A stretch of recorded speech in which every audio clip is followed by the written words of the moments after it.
Yo, what's up, everybody? Fornitron here, and today we are live. Gonna go over some shit. How is everybody enjoying the Dark Souls easy mode beginner's guide? Because you know what's funny is like I will post clips of it in the YouTube shorts and like also on like TikTok and stuff, and people will be like, these tips are old. Like, this game's 10 years old. Like, why are you posting tips on these? And it's like, because there's people out there who still want to play these fucking games, dude. It's so funny. But no, it's been good. Like, it's so fun. Like, Dark Souls 2 is by far, and I will say this like full stop. Dark Souls 2 is by far the worst Miyazaki era From Software game. I know he didn't direct it, but it's the weakest out of all of the games, hands down, like not even close. But Dark Souls 2 is still far better than like every other Souls. Like, I even think it's better than Lies of P, and Lies of P is really fucking good. But I would still rather play Dark Souls 2. But so people like take it when people say like Dark Souls 2 is bad. They go, oh, like other games have a chance of being better at Dark Souls 2. It's like, no, like a lot of them still don't. Still terrible. But anyway, some of you have been like, when are you gonna go live next? And I was like, I don't know. I kind of stopped that for a bit. So wanted to go live today because I know Xbox is like, they're gonna do their thing tomorrow, and I wanted to do some predictions on that. And then we're gonna go over some gaming content. Talk about some gaming shit.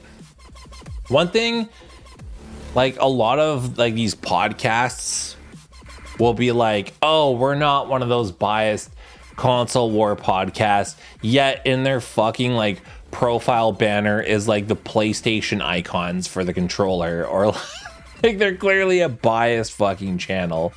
So if you're someone checking this out, just letting you know,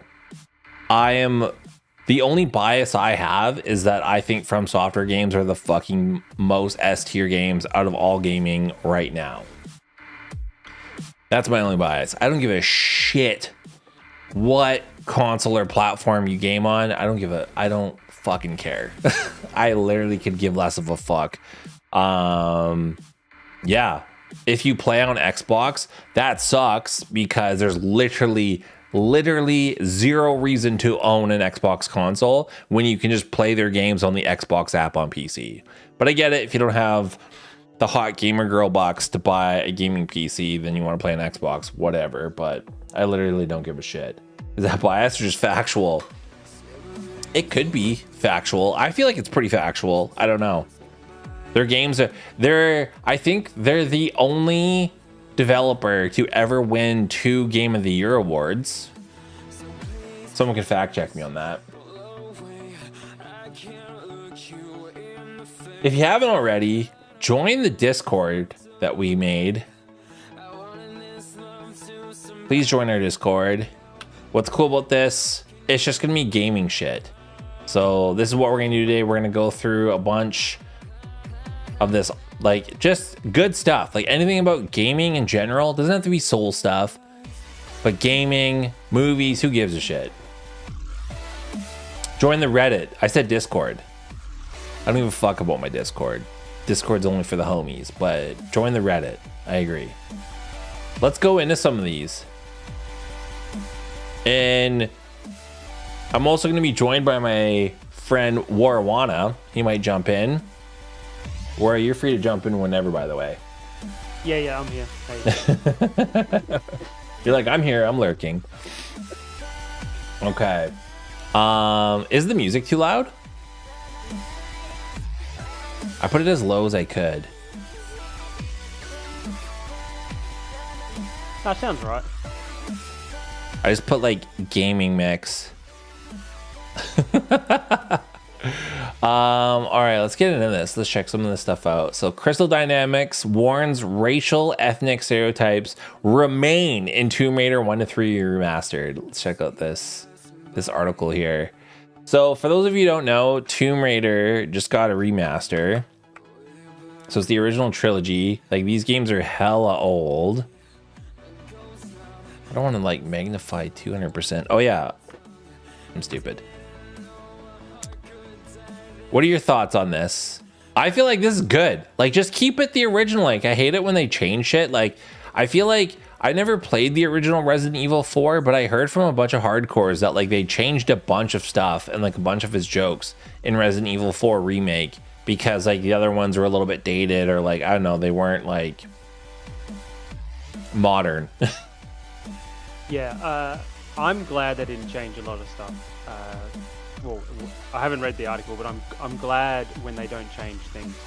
It's like you're not making the same mistake again when you're re-releasing a remaster. You're just acknowledging that we probably didn't do the best back then, but just leave it as the art was back then. Yeah. I don't like the idea of updating it and changing it, unless it's something egregious, like it literally had a character called Adolf Hitler, and it said, I don't know, you know what I mean? Like if it was egregious, like terrible, or just like a little bit too far, then maybe I'd understand a change. But Yeah. yeah, for what they're I've seen or heard, I don't think yeah, it was needed to be changed. Like if the name was like gay retard 69, it's like, okay, yeah, change that. Just make it bad white guy. Yeah. Let's see this quote here. We have chosen to present it here in its original form, unaltered, in the hopes that we may acknowledge its harmful impact and learn from it. Yeah, perfect. I love that. Like a lot of companies like feel obligated to change up their shit to represent like today's audience, and it's like, don't do that. Like, this is it's not the fan base of like today's gaming audience that are probably going to buy this game. A lot of people who are buying this are probably fans of the original, so when you change shit, like, it's going to turn them off. So I don't know, that's a W for who made it. Crystal Dynamics, awesome. This game is like $40 too, and you get all 3 games, so I think that's decent. Yeah, I agree. Okay, it's mobile game turns to PC console, sells 1 million thus far. Okay, let's check this out. I heard about this. Didn't Asmongold play this? Grand Blue Fantasy Relink hits 1 million copies sold. Holy shit. It was funny. I was watching him play this, and then he was like, the story is the worst part about this game. And I was like, yep, I could probably tell that. It's like, it looks like your typical, like, even just from these screenshots here, like, yeah, it's like your weeb fucking RPG fantasy shit. Yeah, there's a group of people that are going to absolutely swallow this whole Totally. and enjoy it. Yeah. There's definitely a demographic for this. And it's not me. And great, it sold 1 million copies. Awesome. Are there microtransactions in this game? So there's not, from what my understanding is, there are some microtransactions, but there's no gotcha yet. Okay. It could be added later, but all that stuff's like, we'll talk about it when it gets here. But it's just good to see that it sold well, and considering it's generally seen as just like a mobile game, and now it's sold well. But you know, whether the devs are like, oh yay, we sold 1 million, or are they like, oh damn, we missed out on $500 million revenue Yeah. in microtransactions. So yeah, either way, yeah, it was good to see that it sold well, because it just really came out of nowhere, I guess. Yeah. No, good for them. Like, it's a fine line. Like, a lot of people brought this up, and it's like, yeah, a lot of people hate microtransactions, but yet people still pay for microtransactions. So if your game is really good and you do microtransactions in like a smart way that's not like too egregious, people will pay for the shit if they feel like they're getting value out of it. And then yeah, like you'll make a ton of money. Like, I bet you Pal World's fucking kicking themselves for not putting in some microtransactions, but who knows if the game would have been as popular then. But Power World's probably too scared at the moment to earn too much money, because they might have to pay it all to Nintendo anyway. So Yeah. but we'll see what we'll see.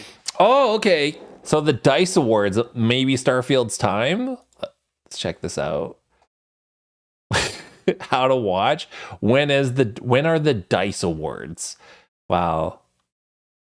So for those who don't know, this is like the industry celebrating themselves. So No, sorry, not. This is like because it's not like the players or like an independent thing. It's meant to be like the industry is all just like getting together to be like who out of us is best. So And this is on it's tomorrow. Oh man. yeah. Now I'm gonna feel pressured to live stream this. What? Okay, we gotta Google this. We gotta look this up. So, okay. Dice Awards 2024. Todd Howard's meant to be here. Do they not have like their own website? Is this it? Am I on it? I guess so. 27th annual Dice Awards. Finalists revealed. Okay. How do I see? I want to see. Yeah, the 2024 finalists. Outstanding achievement in animation. Final Fantasy 16, Hi-Fi Rush, Spider-Man 2, Mortal Kombat 1, Super Mario Bros. Wonder. Outstanding achievement in art direction. God, Starfield up against. I feel like Alan Wake will win that one. Yeah. Outstanding achievement in character. Oh, What the hell is Thirsty Suitors? I've never heard of that. Thirsty. How is Baldur's Gate? Oh, it's like it's the character themselves. Like I was like, I thought it was just gonna make overall like your characters in the game, but it's like actual character because there's two from Baldur's Gate. I feel like Baldur's Gate's gonna win. Yeah. Outstanding achievement in original music composition. I don't even know. Maybe Star Wars or Spider-Man 2. Did Spider-Man 2 have its own like actual orchestrated music, or did it just have like common songs? You'd have to ask someone who played it. Oh yeah, neither of us played that. Neither of us got a movie ticket for that movie, so yeah, get the fuck out of here. I didn't have 25 hours to sit at the cinema, so yeah.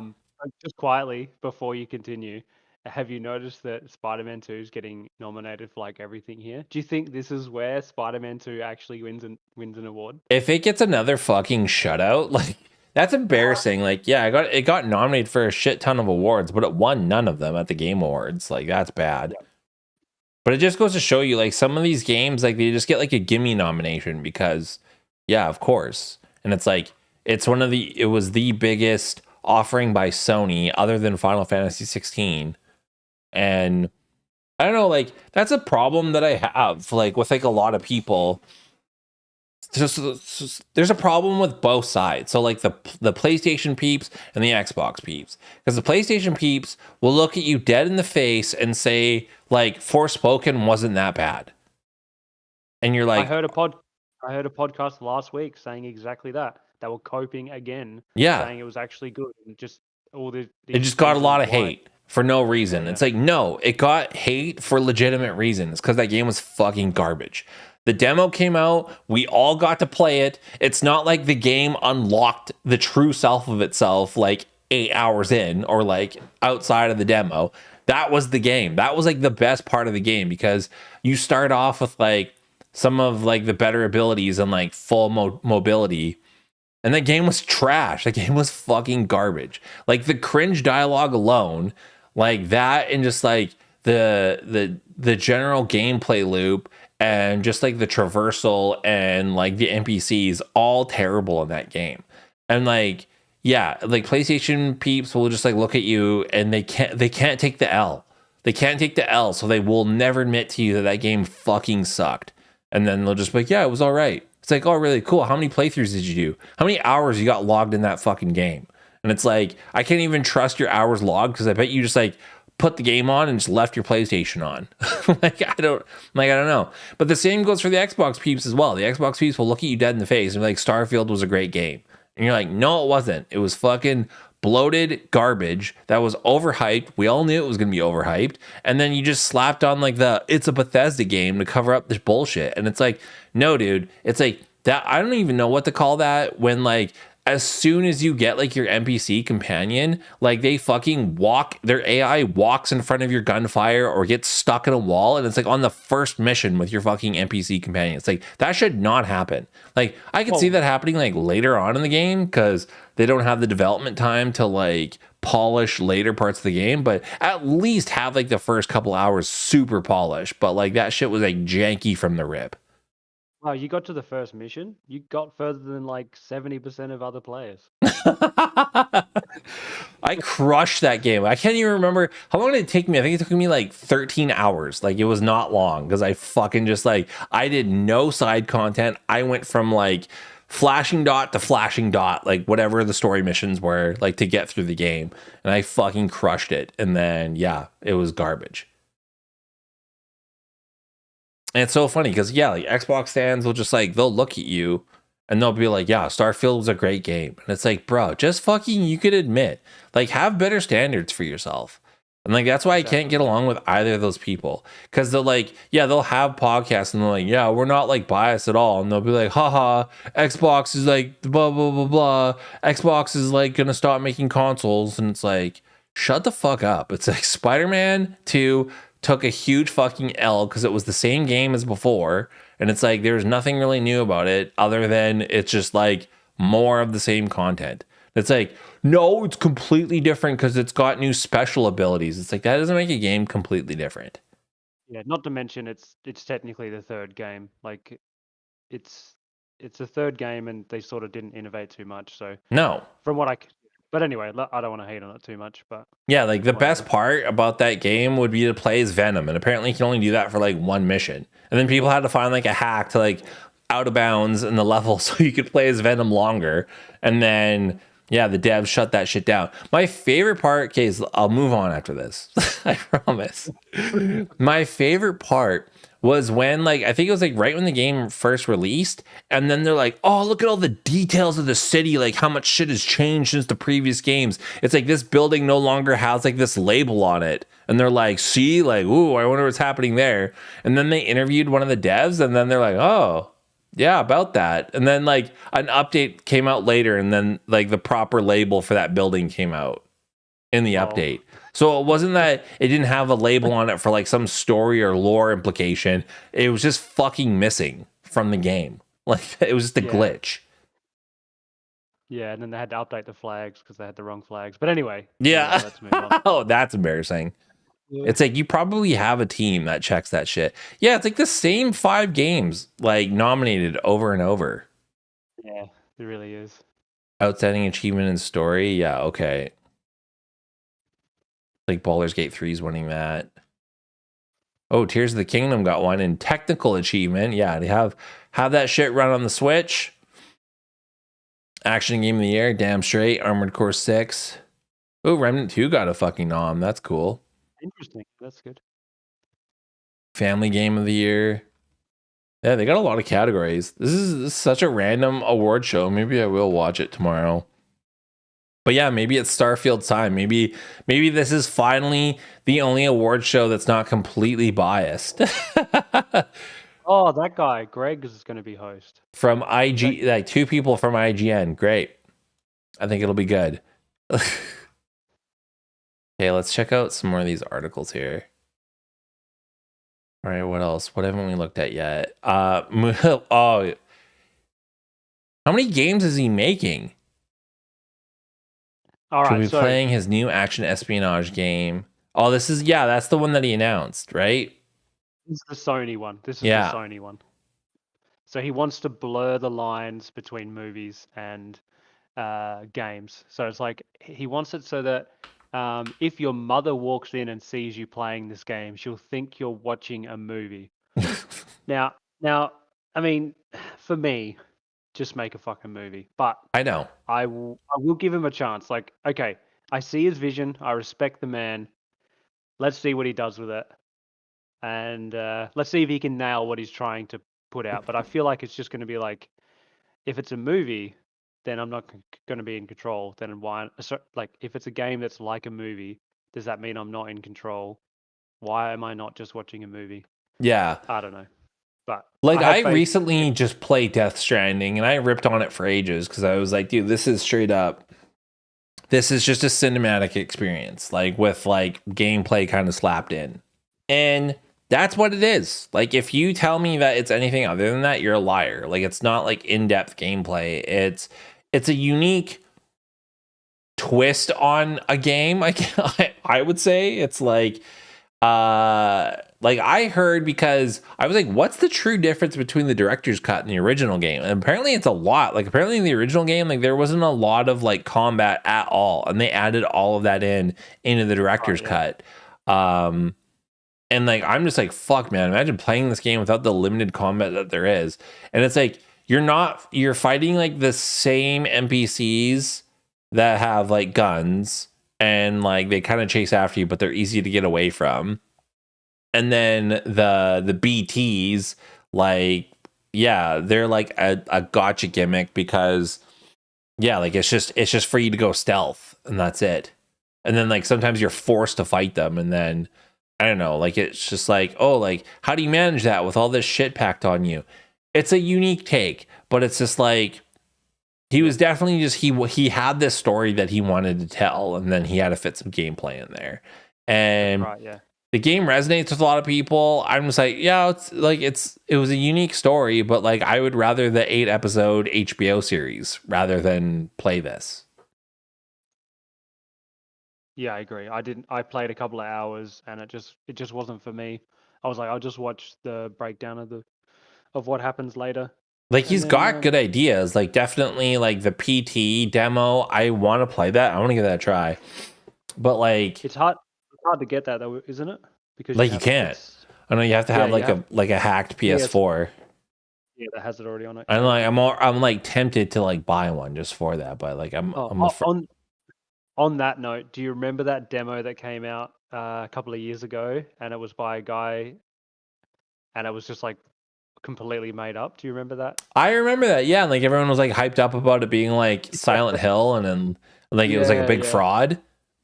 Yeah, that's hilarious. So is that demo still out there? Was that even a good? No, it wasn't even a good demo, right? That one was. I just don't like even nothing. know. I bet it. Like I don't know. Death Stranding 2 though. Let's talk about that for a little bit here. Like let's look at that trailer. Like that trailer, I gotta admit, was pretty cool. Like I'm watching. I'm like, yeah, but it makes me feel like I'm watching like a movie trailer that I'm hyped up for. Yeah, definitely. Like when me and my missus were watching that, and she's just like, "What is going on?" And I'm just like, Hideo Kojima, man, he could do anything. Gotta sign in. I specifically did not want to sign in to my YouTube. Okay, here we go. Watch it on a non-official page. Probably. But it's like it's almost almost 10 minutes long. This fucking trailer. I'm like, dude, how much of the game are they showing? But it just shows you like how many cutscenes are going to be in this game. Like, if they're okay to show you 10 minutes of footage, like there's going to be a lot of like you're watching shit. That's mostly this game. Yeah. But it looks like, again, it looks like more Death Stranding, but better. A little bit better in the eyes of Death Stranding. Like, all of the visuals look better because it's PS5 only. And like, I thought the biomes looked really great. Like there's a lot of variety in the biomes. Yeah, so it's got like every sort of base for a game to be amazing. And like back to what you said before about the original base game before the director's cut not having a lot of combat. A game, I believe, can be amazing without a load of combat. Mm-hmm. But it's sort of still got to have some sort of gameplay mechanics. And a lot of people saying about, the cross-country stuff, they really love that. And that's good. I respect that they enjoy that stuff. But it definitely wasn't for me. So that's why I didn't keep going through with it. Not that I thought it was terrible. Yeah, that was the gameplay. It was like, oh, how do you traverse a large landscape with a bunch of rocks? And it's just like, yeah. And it's like, oh, like that's how you get creative. And it's just like, as soon as I got the motorcycle, I fucking used the motorcycle through the whole thing. I didn't care how fucking many rocks there were. I would just like ride in between them. Like, yeah, whole game, I did that. And then there was parts where I couldn't use it, and then I just like ran. And that was it. Like, I don't know. Yeah. Like there was like, it was like, oh, I could get a truck, but the truck could barely go places unless you had like a road paved. And I was like, okay, well, that's pointless. Yeah. I don't know. Like, again, it's a unique take, but like to like pad that up and make that like a 40-hour game, it's just like, no. Like if it's a tight 10 hours, I would not mind it. Like a 10, 15-hour game, great. But like when they add all this padding and you're doing the shitty fetch quest zigzag, so it's just like, oh, you go here, go back to the place you just were, and then delivered this to this guy. Oh, and then now this guy needs the thing that you gave him, but he like added something to it. It's just like, oh, I'm not doing that. The biggest fuck you was at the end of Death Stranding. Spoiler. It's like, okay, you know, all like how you connected everything together. It's just like, now the grid's off. Now you got to make your way all the way back with no equipment. And you're like, fuck. Yeah, I feel like a lot of people, depending on if they played online or offline, and whether they played at release or a little bit later, would have had a drastically different sort of playthrough. Because when you're playing online and other people leave ladders and stuff like that, That's true. For the harder sections, they'll be like, yeah, the game wasn't so tedious. And then you talk to the people who played at release, and it was probably more tedious for them because they're the ones there paving the way and putting the ladders up there for you. But that's true, because like definitely because I played it like a couple of months ago, so like it's been out for years, and people put out like zip lines and like a bunch of shit. Like I never had to bring like any equipment with me really other than guns. Yeah, but yeah, yeah. like So this, like the game's just like that's cool in a way because it's sort of like, you know, Dark Souls and being online and having messages to help, but even more of a help because you can actually like zip your way through a whole area. Imagine if they added that to Dark Souls. You just like dodge all the hard enemies because that or like, someone yeah, added a zip. like you could just like, instead of like the blood stains, it's just like you could pick up like top tier plus 10 weapons and just like, here you go. Done. But like, okay, so like a thing that I will say, like, again, Death Stranding not being a game that I would typically navigate to, you watch this trailer and you're intrigued. You're like, okay, the dude's got vision. The dude's got art direction. He's dripping with that. Like, this has all that. But again, it's just like, I would rather just watch an 8-episode series on HBO. Like, that would be fucking killer. Yeah, I agree. Yep. I don't know. That's just how I feel about like these movie games. People get their asses chapped when you call this a movie game, and you're like, dude, it's a movie game. Like, don't kid yourself. It's not a movie game. It's like, what are you doing most of it? You're watching shit. It's a movie game.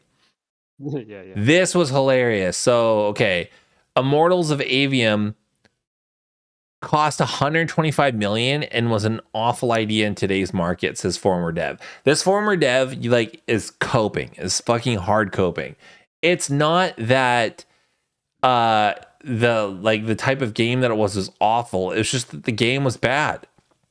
Yep. It was hilarious. I watched, Asmongold did a great video on this. So he read this article basically, and then he went through his bits on it, and like he brought up the Twitch stats for it because like they had heavy Twitch integration. I remember that, like everyone was pushing this game for a little bit there, and then they even paid fucking shitty FXR Life to promote their game on their big stream that definitely was not view botting, and it totally was. And they had like over 200,000 viewers watching the influencers play this game. And this game has never had a peak player base of over 1,000 ever. Like, that is so savagely bad. And that just goes to show you, like, in this industry, like, EA is a big fucking developer. They're a huge publisher as well. And like, there's burning millions of dollars on these dog shit games. And it's like, any person who actually is a gamer could watch gameplay from this game and tell you this game looks like dog shit. Yeah, I had a note for this. It was my take is it's always a bad time to make a bad game. Yeah, that's a good take. Immortals of Avium gameplay. It's always a bad time to make a dog shit game. And I vividly remember Asmongold going on about this. This is back when he was on the warpath against Vextra and any view botters, botting streamers. And yeah, like he felt bad for this dev because they paid X amount of dollars to let Vextra Life stream it to 30,000 people when in reality they've only got 500 or whatever it is. Yeah.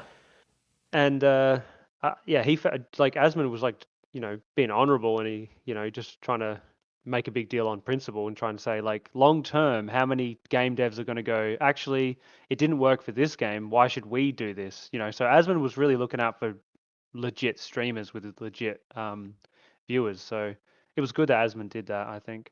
I agree But my because like next point, that yeah, brings up like sorry. a big point is that I feel like there are definitely a lot of people across the industry. So not only just developers, publishers, influencers. I feel like there's these fucking I want to say this as like nice as possible, but I don't know. Like, there's these posers, dude. Like, there's these posers. Like, they're a part of this fucking team. Like, they're the dev team for this team, and it's just like I bet you a lot of them. You could ask them, it's like, what's your favorite game? And they probably won't have one, or they'll say like Stardew Valley or like a completely different game than what they're making.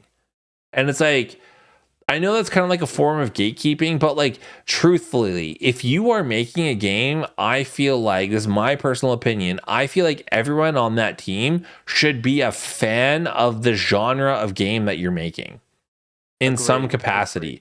They don't have to be like god tier at the fucking games, but you should be like, yeah, I've played through the game and I know it intimately. Like you should be able to tell me like a complete playthrough of a game in that genre. So you have like a reference point. Cause like there are so many things about this game, just looking at it, you're like, okay, like people, what the fuck were you thinking? Like there's just like there's way too much color. There's just like and then also like just like the handout at all times, like it's an FPS game, but like with magic instead. Like I don't know, like it just like to have this in first person is fucking dumb to begin with. And I don't it's just like it's the case of just like, oh, let's put a bunch of shit on the screen and people will like that, right? Because there is like a class of gamer that's just like anything that has high visual fidelity, they think equals to like high quality game. No matter how dog shit it is. And it's like, dude, yeah, you might think these visuals look great, but the gameplay, you could just tell, probably feels like dog shit. Yeah, and sort of my sort of a side point to that, which I had just something written down, was how many games hide behind bad timing to mask their failure. Oh It's yeah, like, that too. yeah, trying to say it was a bad time to release this game. It's like, come on, come on. Name a time when this would have been good, when there's like literally no other games out. I still feel Yeah. like this still wouldn't have sold if it's a bad game. People, I feel like there's only a very select few amount of people who will just buy a game because they have nothing else to play. I don't know. Is that really a large percentage of the player base of like gamers that That's only like the just hardcores, would I would play say, like the hardcore console peeps. Like, I bet you a ton of people who own PS5s bought Horizon Forbidden West just because it was a new PS5 game. Yeah, and Elden Ring was too hard. Yeah. Like, trust me, Yeah. people, like, you look at the trophies for Horizon Forbidden West and it shows, like, not that many people finished that fucking game, yet claim that game was, like, their favorite game of 2022. Yeah. Yeah, Mortals of Avium, like garbage game, and it's just like I don't know, like, and then yeah, you push it out to a bunch of influencers that are only gaming influencers for a certain reason, maybe to get individuals to go to another website to purchase content there, if you know what I'm getting at. And it's like you're gonna have them like push your game, and it's just like yeah, like they're just gonna play it and be like, oh yeah, this is great, and then like they that's all meaningless. And it's like they don't give a shit about your game. Oh my God, Becky, my hand is shooting out fire. This is so Yeah, everyone in chat go buy it now. Oh my God. yeah, Yeah, yeah. exactly. Nobody in chat went and bought. Nobody bought this fucking game because it was garbage. If you don't buy Uh, the game, at least resub. At and you know least what? resub. Asmongold said this too, but like it's like that dev team, like almost half of them got laid off after the release of that game, and it's like good. You like you put out a dog shit game, you deserve to lose your job. Like I know, yeah. Like, why is it that gamers just feel the need to feel bad for all the devs that lose jobs? It's like, to a certain extent, I feel bad for some of them, but most of them, it's just like, yeah, well, a lot of people get fired all the time. It sucks, yeah, but it's just life. it's like would I rather see like the executive team get laid off or fired? Yes, absolutely. But it's just like 100%. I feel like if you are joining a team and you know what, like it's tough because everyone just wants a job. Everyone wants a job and they want a stable job and they want to make good money. and then they'll just go wherever the money is. And unfortunately, what happens with that is people get into these jobs that don't deserve these jobs. And they might be like good at programming or have years of programming experience. Maybe they don't have that many years of programming experience, but they have like really good interview skills, or who knows, or they just know somebody, right? And then they get put in these positions where they're making decisions on things that they don't know about really, like gaming.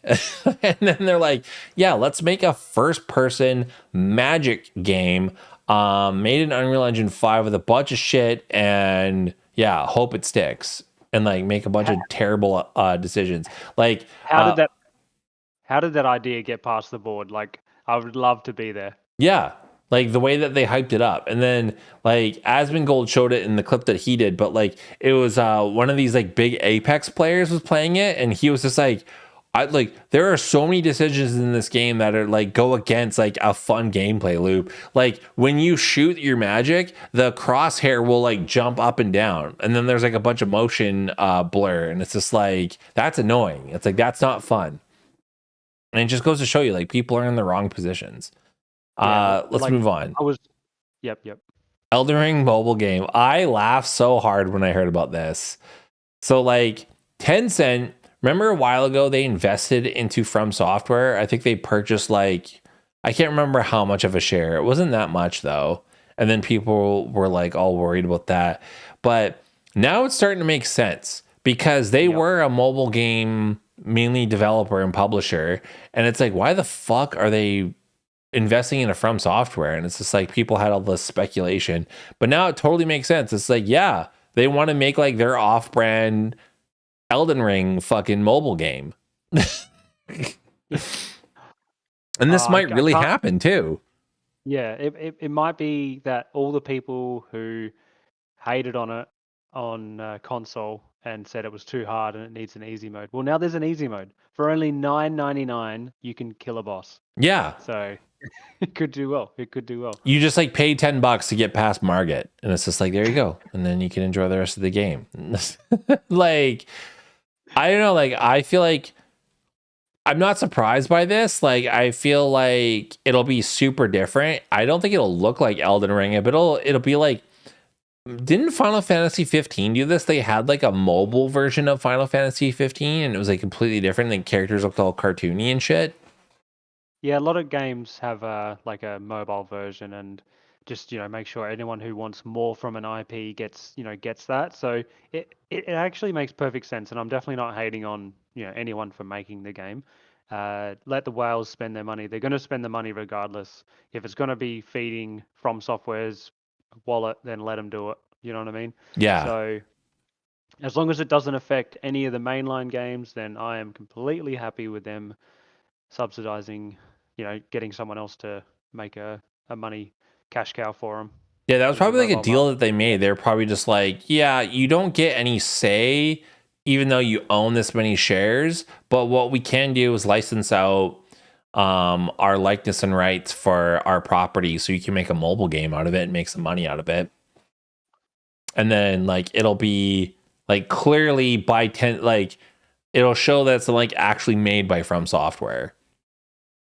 I don't know, like, and then I think you and I were talking about this before, but a fucking prominent Elden Ring news leaker or whatever, Zeostorm, like just the copium run that those dudes are on, with like the DLC releasing imminently, apparently every other day now. They keep posting like their Steam database is updating Elden Ring files or like DLC files, and they're like, oh, it's coming any day now. And I just laughed, and I was like, what if it's just like the fucking $20 torrent skin that's all they're updating? Steam database for the mobile game.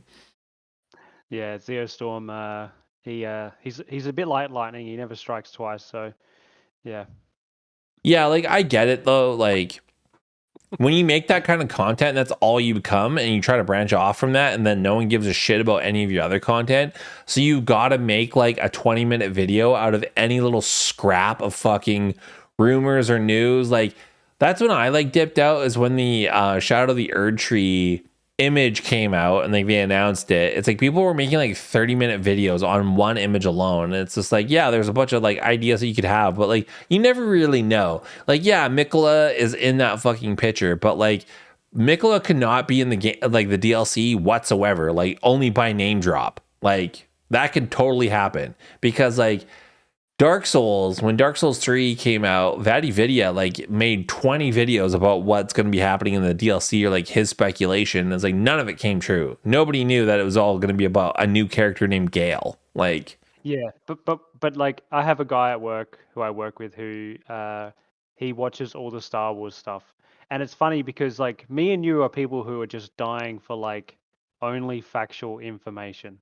But the thing is when you start to listen to these people who are just like they're just sponges. They just want to absorb any information. They don't care whether it becomes true or not because it tickles them for that day. that's It's true. weird. It's weird. It's weird. It's like and that's why these people fall into this trap of where they have to just keep going on about the same, like not the same thing, but like they have to just keep doing the same type of content that's just like they know in their deep in their bowels that it's not going to come true, but they just have to keep making content because there's these viewers who just want any bit of information. Just lie to me, make it seem real. Just do it. I just need something, please. So yeah, just so I just think make it seem real. I love that. yeah. Anyway, so that's just my thought on it.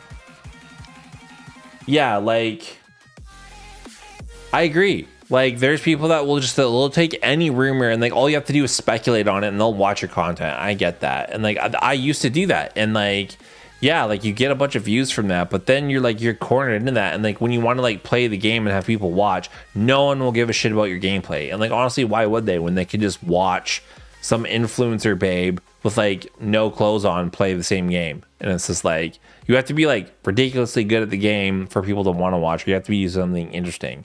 But I don't know. The whole mobile game for Elden Ring, maybe I'll put it on my phone, but I don't know. We'll see. Yeah, all these games I've tried them. Like a Harry Potter one, I tried it and I downloaded like because other people were saying it was really fun. I can't remember the name of it. It's some shooter, and I just tried it. And even like Call of Duty, I thought, look, I'll try it. What are the kids enjoying these days? And I just tried it for like 10 minutes. And I'm like, uninstall. I can't get into mobile games. It's just me. I'm too old. Too old. I felt like electrified when I had Call of Duty Mobile on my iPad, but I was playing it with a controller, so I had the upper hand for sure. And I was just fucking taken out. They're likely bots, but it was. I get it. Like what it feels. That's why a lot of people cheat in Call of Duty because it feels good to get some wins. All right, what's this? First of players, now Blizzard. This is about the layoffs. No. Oh, okay. You didn't think they could do it? They did. They're adding in a new Vitreous Scourge mount. We're looking at a $64.99 horse. And you can see fucking crazy. Like people who are paying $65 for a cosmetic, like holy fuck. Like get a new game. Like get something like I don't know, you know what? Good for you. Like if you are so content with like Diablo 4 that you're like I will drop $65 for a skin on a horse, good for you, man. Like I don't know. I just can't like, and it works too. They wouldn't put it out there if it didn't work, if people weren't buying this shit.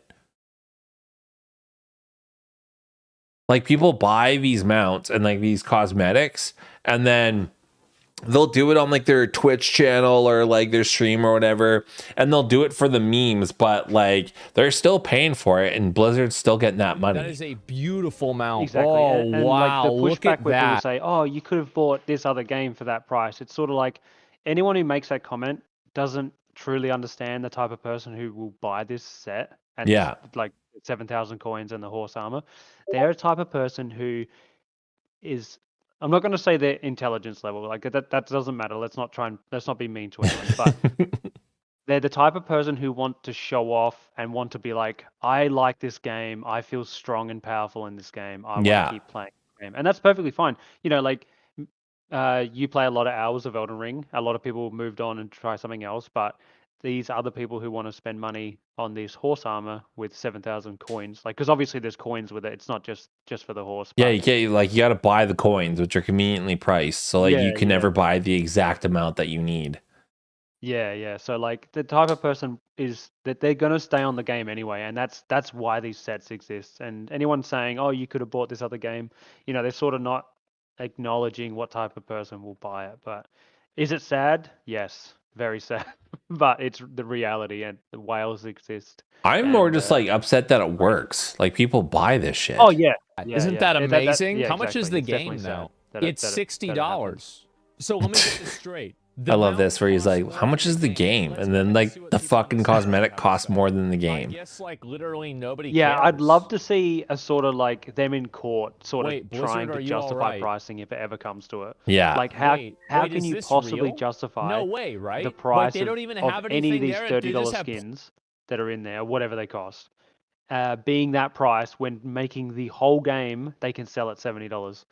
I know they'll say, oh, but only 1% of people buy them and money back and all the rest. But it's just like, oh, I'd just love to see him try and justify it. It's Yeah. classic. Is this true It would- too? Like in the game, it just had these placeholder images. Placeholder? No way. I don't believe haven't it. got So the game basically, you have installed to test, placeholder but I images think in the it would store. be You real have a if mount being during sold this, in the game for this more than the recording, no one price of the said it's act. fake. If you get what I'm saying. That would be fucking funny. Like they just like, yeah, because they just did a shit ton of layoffs too, and they're relying on AI for a lot of stuff. So that really wouldn't shock me if that was just a bunch of placeholder shit. Did you watch his other video where he was showing that there's only like 2 people who work in customer service now? Yeah. So Blizzard's had a massive amount of layoffs, and now apparently on the WoW team for customer service, it's just 2 dudes, and all they're doing is copy and pasting the same message. That's savage. So, yeah, the absolute reality. Go capitalism, everybody. Yeah. A crossover I did not expect. What is this? Oh yeah. Oh, like I remember someone was playing this today too. What happened that made this happen? I don't understand this. I didn't expect it, and no one. Are they asked both for Korean it. developers? A great weapon. Oh calls for yes, a that great makes warrior. sense. Okay, thank you. So But yeah, it's basically basically they're just skins. Like there's just a new skin in Liza P, and then in I think Wo Long actually has some DLC. Like there's new content. yeah, I think both these games is a good example of Game Pass getting what's the word, exposure out to smaller games. I'm not going to go into it too much, but I think they're good examples of games that launched on the service. Yeah, like I played Wo Long on Game Pass, and yeah, I'm glad I did because I would never pay $70 for that fucking game. Lies of P I did purchase, but I got it like pre-release for like really cheap, and it came with like a bunch of extras. Wo Long was really dog shit. I don't know. I just didn't like it. Like some people like that game. I don't know. But Is Wo Long made by the same people who are doing Rise of the Ronin? Or is Yeah. that, am I just... Oh, it is. Okay, same okay. Team Ninja, same people who did Neo 1 and 2, and then they made Wo Long, and I don't know. Yeah. I don't, but I'm not a fan of. The reason why I don't like Neo 2, and then even Wo Long is because the game runs on like a looter based system, kind of like Diablo. So like every enemy has a random drop of weapons, armor, that kind of shit. So I don't like that. I like consistent places where you can get certain weapons, or like you go, like you pick up an item and it's got a certain weapon and you go to certain places to do that. And like the reason why is because like with consistency, like if you have a particular taste in weapons, you know exactly where to get it. Or like, Yeah, I agree. if there's like a certain enemy type that'll only drop like their weapon, but it's like a low drop rate, that I don't mind. But like completely random, like you don't like, is it going to be the weapon that you like? And what happens, I find with these games is that like, I don't know, it just turns into a numbers game, and all you do is you just look at stats, and you like, you don't give a shit about the weapon. You're just like looking for the highest stats. And some people like that because, for me, like once I get accustomed to like a certain play style or like a weapon type and its moveset, I'll stick with that through the whole game. And it's real. This game is really against that because it wants you to like use different weapons and then go through different stances. And some enemies are like completely immune to certain weapons in certain stances, and then you have to switch it up, and it's to force you to do that. I hate that. I hate that so much. I don't like being told like how to play or like what to do in the game. I want to do it my own way, and then. Like I really don't like that in games where it's just like, oh, like you do 1 damage because you're using the wrong weapon, and it's like you use the right one, then you do like 100,000 damage. It's like that's bullshit. Yeah, I think the benefit they have for having it like looter based is random drops. They've probably the logic is probably that people will replay and you never know what they're going to get, and every playthrough feels fresh. But you end up cutting off any ability to sort of really do a challenge run if it's so randomized. Yeah. You know, like you can't have people go, okay, this time I'm going to deliberately build for this and go there and know what's going to be there. So I feel like the cons heavily outweigh the pros of that system, and I do prefer a system where you know where things are. That's really true. Like for me, like a game that like is great. Returnal. I love that game. And I really love version 1.0 of that game on PS5. Like the only way you can get that version is if you have the disc copy of that game. Because in that version, they left in the developer menu. You just had to plug in a keyboard to your PS5, and then you could just press numbers on the number pad and it would drop each weapon type depending on the number. So a 1 would drop you pistols, a 2 would drop you shotguns, etc.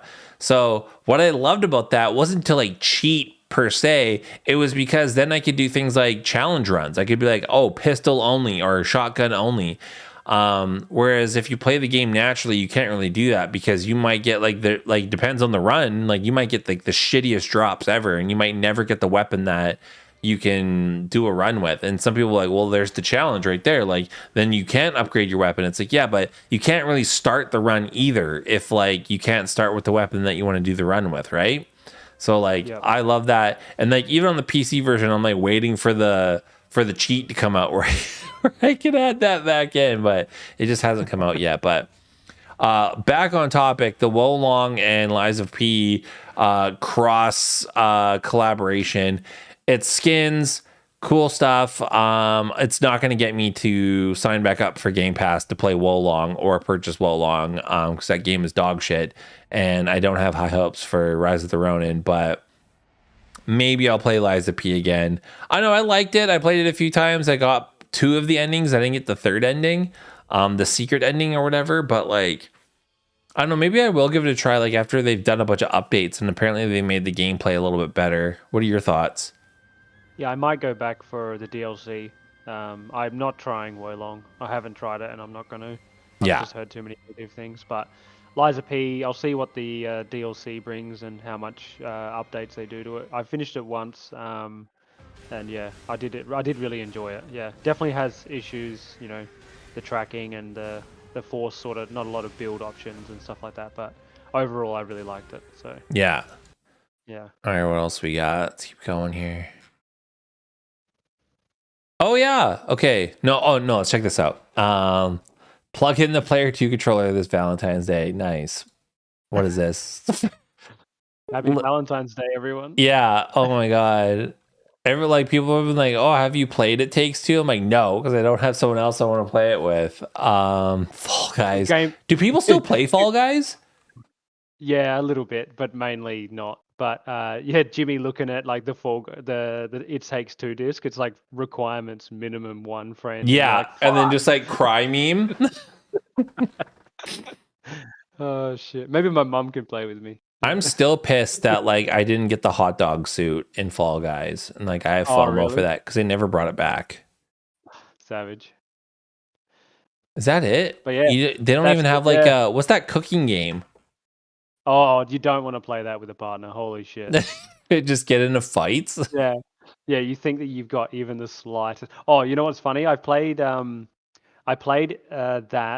what's it called? Overcooked 2 with my American friend and her partner. And basically I had to like see myself out because I was just like a third wheel because they were just so good, and I was like causing problems between them because they were both trying to like cover my Yeah. slackness because I wasn't good at the game. So I was just like, okay. So yeah, Overcooked is great if you're both on the same level, but if one person's like not pulling their weight, then it's just going to be argument central. So do Yeah, not you're gonna stir some Yeah. shit up. It's a way to test good relationships. Okay, you showed me this and you're like, oh, it's making me want to buy Helldivers, but this made me laugh. I just got 3 things to say. God bless our troops. God bless America. And gentlemen. This song, this goes so hard.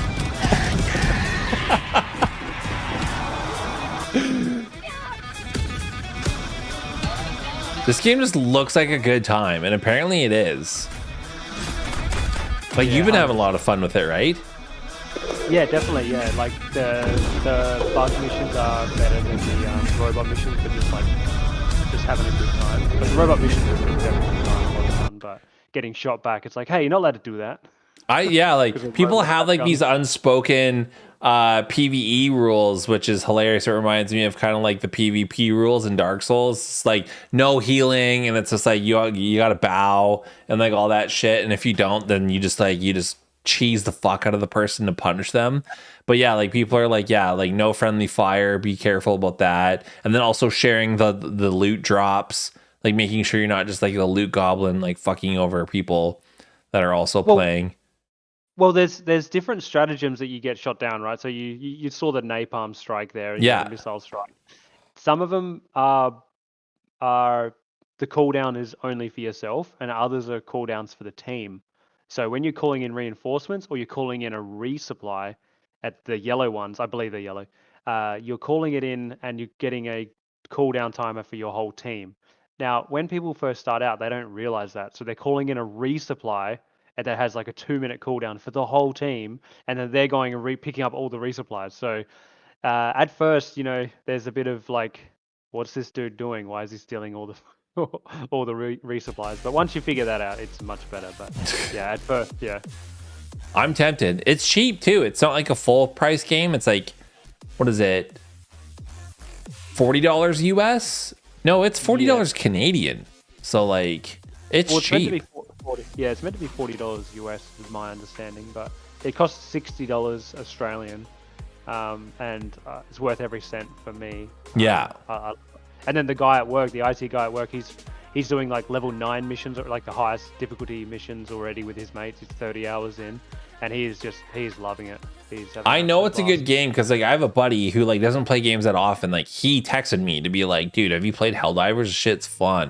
And I'm just like, damn. Like if you think it's fun, like it must be like a really good game. Yeah, because you can just play on your own. Like I did a mission the other night just to see what it's like again, just on my own. Instead of joining someone else's, I just played my own bug mission, trying to clear everything on the map in a 40-minute mission. And other people joined because I had it on.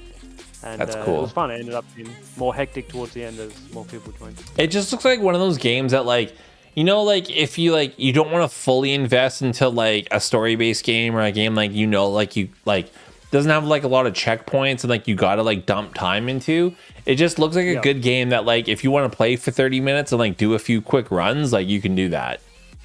Yep. It's like when I was replaying through Witcher 3 the other day. I know I was up to a section where I know it was about to be a long section that I had to get through.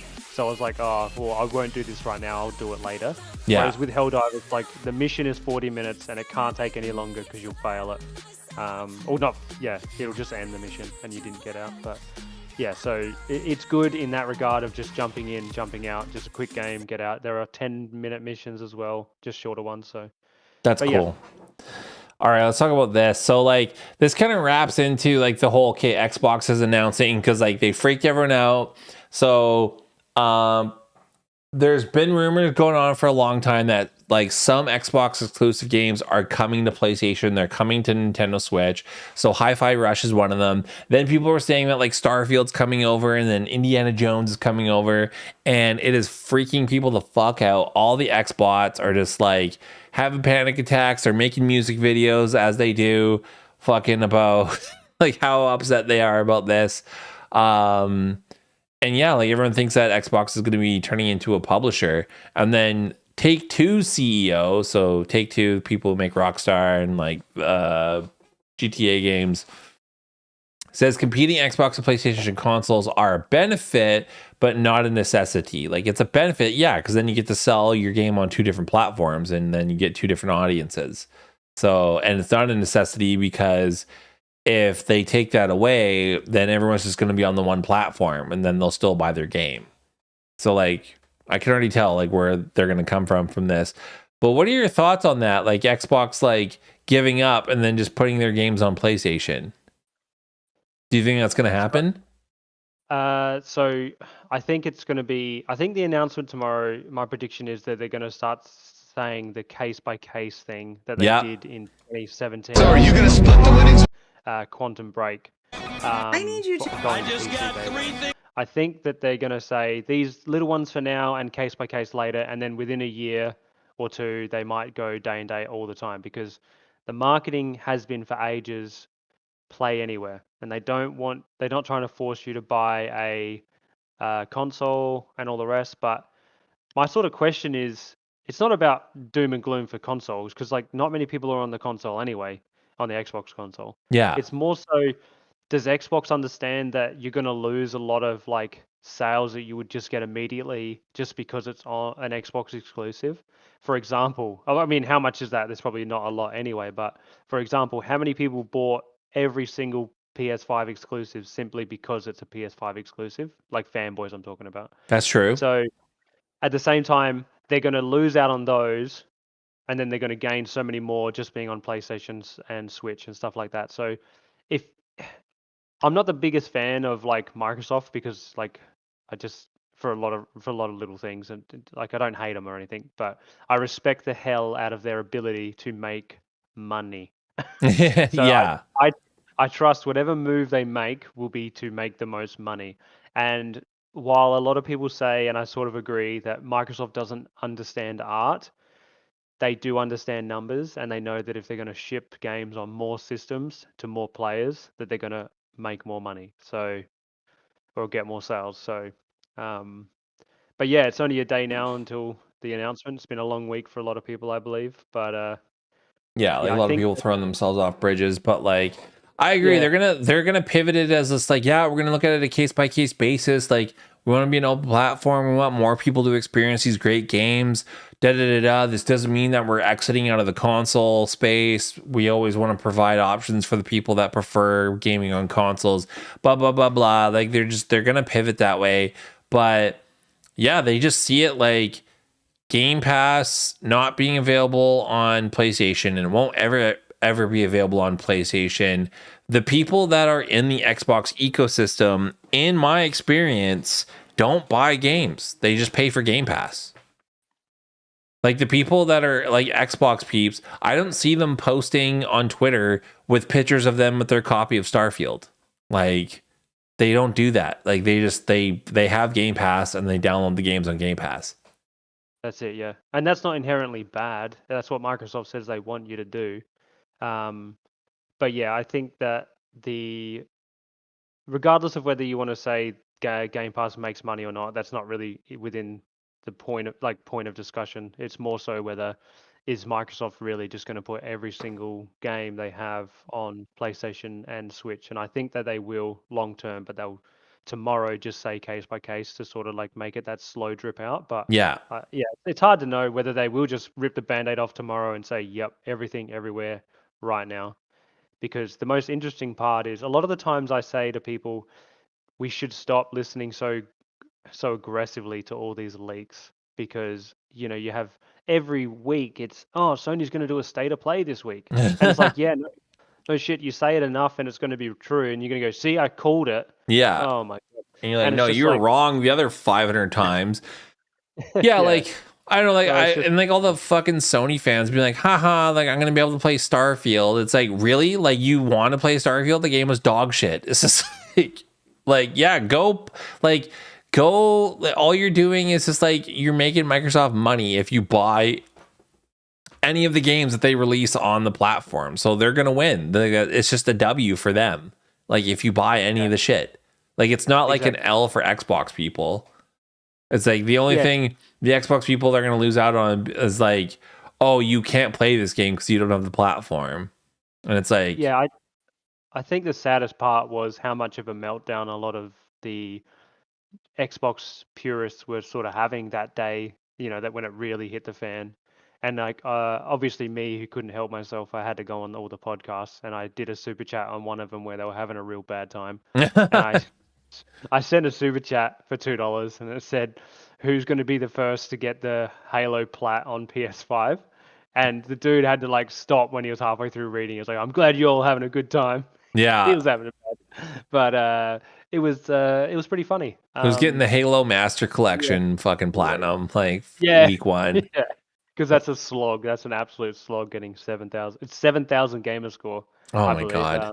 Yeah, I know. So Honestly though, like here's the thing, like it's just, again, I've said it a million times. There's legitimately zero reason to own an Xbox console when you have a PC, because you can just open up the Xbox app.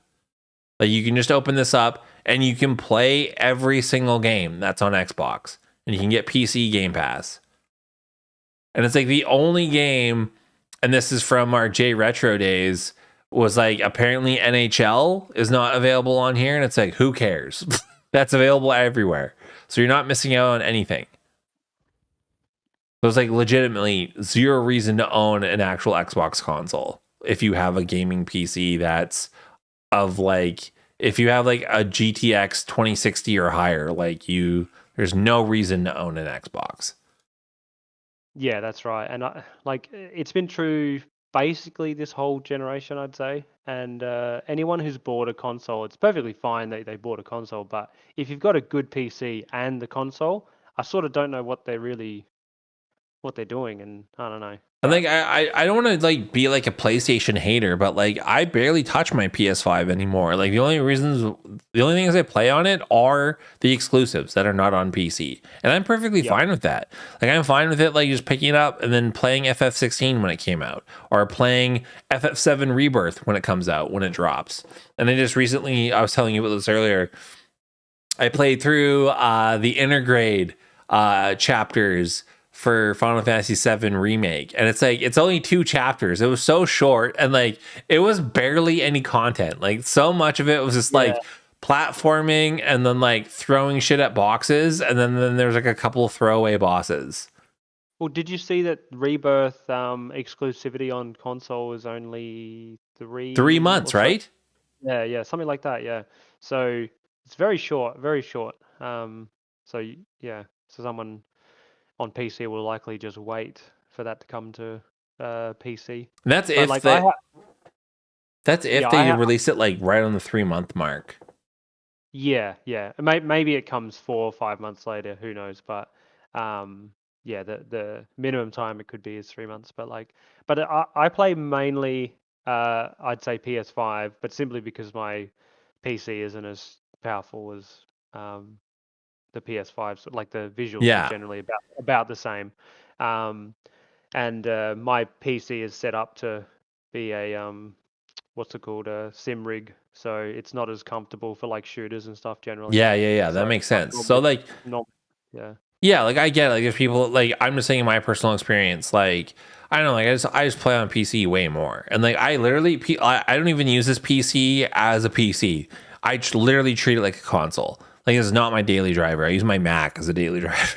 People are like, Mac. But no, like I'm definitely interested to see what Phil Spencer announces tomorrow. I feel like you nailed it on the head there. I think it's going to be a lot of just like pivoting and just like, it's a case by case basis. We just want more people to experience like how amazing games like Hi-Fi Rush are. And we thought it would be an amazing platform for it to go on to like the Nintendo Switch. I think they're going to do whatever they can to not mention PlayStation. If it's going to be available on both PlayStation and Switch, they'll just say like other platforms, or like they'll only say Switch. They won't say PlayStation. I feel like there'll be a bit of that. But also as well, I think Asmongold said this again, our boy, was just like, remember the whole deal for getting Activision and Blizzard and like the FTC was worried about like monopoly practices and stuff like that. So this is just like Xbox like making face to show that they're not trying to stir up a monopoly. So like that's why they're going to make some of their games available on other platforms. Yeah, I agree. Yeah, they definitely plus money. Plus money, exactly. If they can trick a few other people to fucking buy Starfield, like that's a huge, that's a victory. Okay, let's talk about Stellar Blade. So this made me laugh that in Korea, so Stellar Blade appears to have an adults-only age rating in Korea, and it won't come as any surprise to anyone who's seen the gameplay. Like people are like, there was that dude, like again, Asmongold made a video about this, and he like goes around New York asking people like, what do you think about this character? And they're like, yeah, that looks like a kid. And it's just like, this is apparently the model that's after, like they look nothing alike. And it's like, they're not gonna like for like a person into a game like this. This game is clearly like their version of like a Nier Automata or like a Bayonetta type game. And yeah, it's going to have hyper fantasy looking characters. Like, yeah, they're going to focus on making her have a fat ass. And it's like, that's great. I'm happy for them. All the weebs are going to celebrate. They're going to love this game. And she's got a bunch of outfits too, a bunch of scantily clad outfits. So again, yeah, that's... They showed no less than like 7 outfits during the last showing. And so they made it clear that you're going to be able to customize your look on what your tastes are, what your kink. I mean, yeah. Hey, don't kink shame. It's gonna be like a generic like action game. It's just like you mash square and like maybe you press triangle for your long range attacks. It's like good. When you made a prediction that you thought the story would be the weakest part of this, that surprised me. I didn't think that you would expect the weakest part to be the story. I thought you would have mentioned that the combat would be weak. You can't knock combat that's one button, right? Like that's like... Yeah, true. Yeah, true. I mean, what if it's only got one stance? Yeah. Not everything could be God of War level, right? Yeah, like, true. I don't know, like I've said this a bunch of times too. If you came to me and you said, I love God of War 2018 or God of War Ragnarok because it's a cinematic experience that I enjoy sitting through and it has fun, enjoyable combat that is approachable enough that like anyone can get into it and it feels satisfying. And it's just like, and that's why I like the game. It's like, yeah, I totally understand all of that. All of that sounds truthful and makes sense. But when you come up to me and tell me that God of War is not a movie game and does not have a lot of cutscenes and does not have a lot of padding and has the most in-depth combat of any game, I'm going to fucking call you out on it. I'm going to call you a fucking idiot. I'm going to make it my effort to fucking pin you down and show you how fucking stupid you are by making a whole YouTube series playing that god-awful game and proving you wrong and proving that I was right about every little prediction I made after playing it for 40 minutes. That's the meme. And yeah, but like if you're truthful about it, yeah, I'll agree with you. And this game, it's not like pulling any punches. Like it's just like, yeah, this is going to be a flashy action game with hot ass chicks. I don't think they're hot, but like they got like, yeah, like that's a thick ass on that chick. And it's just like, I see what you're going for. And it's just like, yeah, people love this shit. People love this weeby shit. And it's like, I know it's going to be like one of those like trying to be Avengers level stories. And it's like, it's not. And it's going to be like when they showed the gameplay where like you go to like that panel and you pick out your chore list, it's like I knew that like you're gonna have to do a bunch of that bullshit before you can progress to the next area. Like they're gonna fill that game full of that shit. And that's what I meant by I feel like the story is gonna be like the worst part of this game. Because you'll have fun with mashing one button against the flashy bosses and shit, but it's just a case of people feel like they're ripped off if a game is a tight 15-hour game. And they're like, okay, well, if we're going to try to make this a 25, 30-hour game, we got to put in a bunch of fetch quests and bullshit. Do you think instead of like judging this on how long it is, do you think they'll judge it on how many faps you can get out of it? Yeah, like How many faps per hour can you get in Stellar Blade? Like someone's like, we need that data, like for sure. And can you play this with just one hand? Yeah. That's why the combat is one button. So the only thing that's gonna like this is I predict will sell well, but I think it'll be sent into the absolute stratosphere of sales if they start trying to boycott it. If they start saying boycott this game because of sexism and all the rest, I feel like it'll just sell up the wazoo. Sort of like what was the last year's biggest selling game? The one that got boycotted. Yeah. Hogwarts Legacy. So, yeah, just don't. I think if you don't try and click on the PlayStation versions, it won't force you to log in. I don't want to listen to this fucking idiot's commentary. I just wanted to watch a trailer without having to sign in. But yeah. I hope this game is like, is it God of War that does? I think God of War does do that, where like if you hit the attack and you're away from the enemy, you will snap to the enemy, which is kind of helpful. So yeah, you could play this one-handed for sure. Yeah, her ass has fucking physics. Yeah, they've definitely gone all out to make sure it was a certain set of gamers are going to be happy with this game. Absolutely. Like technically, it's not even $70. It's only $35 a cheek. So it's 35 USD. No, 35 a cheek. Oh, 35 a cheek. Great. I think that's a fantastic deal. Like honestly, like I agree with you. Like I feel like the people who boycott this kind of game or like call it sexist or whatever, you were never the person who's going to buy this type of game anyway. And it's like, you're not even buying those games that are clearly made to send a message or whatever, that are always in the indie titles of the year, or like games that have a message. It's like, you're not even buying those games. So it's like, you're not a gamer. You're not the demographic. Gamers are fucking dweebs. They're fucking nerds that are not popular in school or in social settings. And it's like, they fucking love these games. And it's like, they're going to buy it. And it's like, that's who they're after. So yeah, I hope this game does well. Like I hear, like I've played the first 4 hours of Nier on PS3 and I'm not that impressed, but again, maybe it's just dated for the time, but apparently Nier Automata and Nier Replicant are way better. So I do want to eventually play those because they've been in my backlog for far too long. But I'm going to buy this game day one because I do want to check it out. But like, I'm not going to get my hopes up. But like, I definitely feel like the story is going to be like, oh, skip. That's how I'm going to feel. I'll buy it if it's good. Yeah, and I just hope I have a note here saying hopefully Australia doesn't censor it because yeah, bunch of oldies. You have to get the censored version. All right. Yeah. So this was funny. So Madam Web came out, and when I saw the trailers for this movie, I was like, this is going to be bad. Like, how is this not going to be anything other than horrendous? Like, it's a Spider-Man movie without Spider-Man in it. And it's like, they don't understand. The reason why Venom is successful is because Venom's a cool character that people like. But these random offshoot Spider-Man characters, people don't give a shit about. And it's like, none of it makes sense. And it is being horrifically reviewed by like everyone. They're all saying it's dog shit. So this is a prominent movie reviewer on TikTok.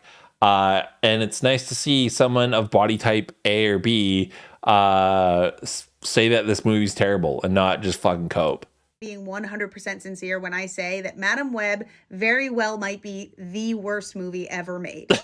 Honestly, like, the worst movie ever made. What the studio executives who cobbled this movie together were even going for. Like, what was the goal here? Not only is there almost no action in this movie, there's also like no actual superheroes in this movie. The script is literally awful, laughably bad. Like, there are multiple times in the movie where I could not stop myself from laughing at something that was just so absurd for a character to say out loud, namely all. Like, they made Morbius, and that movie was fucking awful. And then people memed it, and then the studio execs thought like people were actually liking it. It's like, no, dude, they're making fun of you. And then I wonder if this is one of those movies that they just had in the can, and then they just couldn't like write it off, so they just ended up having to release it. Do you think this is an example of them trying to solve the superhero fatigue by making a superhero game without superheroes, because I think Maybe that's just not how it's going to be fixed. that's one way to go about superhero fatigue. Let's make a whole movie with no superheroes in it. All of this guy's dialogue, Or we'll just which keep is making bad very superhero badly movies until you ADR. guys Yeah. And honestly, by the are time they got to that point, I can see not where they wouldn't. fatigued anymore.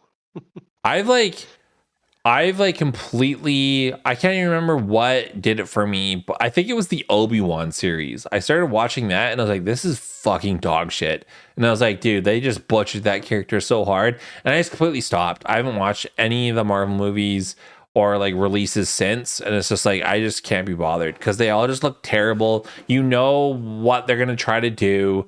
And it's just like South Park ripped on Disney and Kathleen Kennedy so accurately and Bob Iger. And it's just like, it's like, how many times are you going to double down? Like, how much money you're going to lose before you decide, like, okay, maybe we got to change some shit up. No, well, the problem is BlackRock Vanguard. But yeah, that too. Like that was an eye opener too. Like we should I wish I still had that article. Like if you could put that in the Reddit, that would be rad. But for reference, so Blackguard and Vanguard. So like the two biggest companies in the world. They own everything. They have like a huge stake in pretty much every single huge conglomerate company in the world. They control everything. That's not just tinfoil hat shit. So they have like these requirements, and it's the same shit that I think Elon Musk even released on Twitter, or X, sorry, about Disney's like hiring measures for diversity, and it's in gaming as well. So if you want funding for your game from some of these venture capitalists or some of these investors to help fund your game, and because AAA games cost so much fucking money these days, you have to fit certain attributes into your game to qualify for the funding. And some of those things are like you have to have people of color in lead roles. Like you can only have so many people that are Caucasian in your game. Like you have to have like certain sensitivity people go over your game and change some of the narratives around. And that makes so much fucking sense, because like you look at some of the games that come out now, and I'm not trying to be like this person that's just like, oh, like anti-woke, blah, blah, blah, blah. No, like the games that I play like are good, and I know that they're going to be good because they're consistently releasing good products. But like a lot of the mainstream, main audience AAA games, like you look at them and you're like, that's odd. Like that's an odd decision that they made. Or like the Saints Row game that came out that was a remake and just like fucking awful. Or like even like Redfall, and like some of the shit in there and some of the characters that they have, you're like, why would they have this character in there? And it's because they needed certain attributes for funding from BlackRock or Vanguard. And it's just like, holy shit, my mind has just been blown.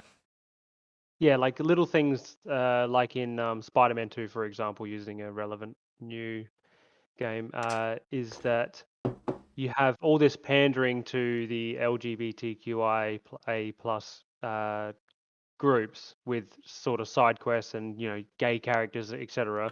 But then in other countries, they're not even in the game. So if they were actually, if the company making the game actually cared about those sort of things in real life, then they wouldn't be taking them out to try and sell the copies overseas. They would say, no. That's 100% the most like unethical thing ever. And it's just like, people, like, if you for a minute try to tell yourself that these companies are being righteous or they're doing a good thing, they're not. They only give a shit about money. And if it's like, if it meant so much to you to make sure that there's proper representation of all these diverse groups, it's like you wouldn't give a fuck if some other country had a law against that. You just like, okay, well then I guess you just don't get to buy our game if you really cared. But the fact that you either edit your game or flags in the game or characters in the game so it can be sold in the countries that don't see the same way as you just shows you that you are a money grubbing fucking phony piece of shit. And it's like, that's all these companies are. They don't give a fuck about your letter in the group. They don't give a fuck about you. They don't give a shit. They like, if they could get money from unplugging the life support from your dying family member, they would. It's just like, they wouldn't even think twice about it. And you bringing that up also makes me think about this. And it's like, all of the Western games, like the main characters that are body type A, is it body type A or body type B? One of them. B. They always look like this. Like, it's like, oh, we wanted to get away from like this sexist, like hyper male fantasy, blah blah blah blah. It's just like, dude, all you're doing is just like, you're like, one, this is totally a self-insert. Like, this is the writer for Spider-Man 2. This is one of the main writers. And then this is Mary Jane. It's like, they look identical. And it's like, that's not how Mary Jane looks. And it's like, people, this is why they're mad at games like Stellar Blade. It's like, people don't want to play games for hyper realism. Only in some aspects do people want to play games for hyper realism. Sim racers. Like, you brought up a good example there. Yeah, people want that shit to be realistic because they like the complexity of like race car driving and all the shit that goes into tweaking your vehicle and then just like getting that real driving experience. It's like, that's cool for some people. But when you're playing a fantasy game in a fictional world, it's like, you want your characters to be on an attractive level. It's like, we don't want characters that look like a bunch of duds. It's like, yeah, that's more realistic, and it's like, that's what you're going to see in everyday life. But people don't play games to experience everyday life. They play games to escape everyday life and go into a fantasy world. They want to imagine themselves as being this other character that's like hyper attractive or whatever, and they want all the characters to look hyper attractive. It's just like, you like, this is not, I don't know, like, I just don't like this.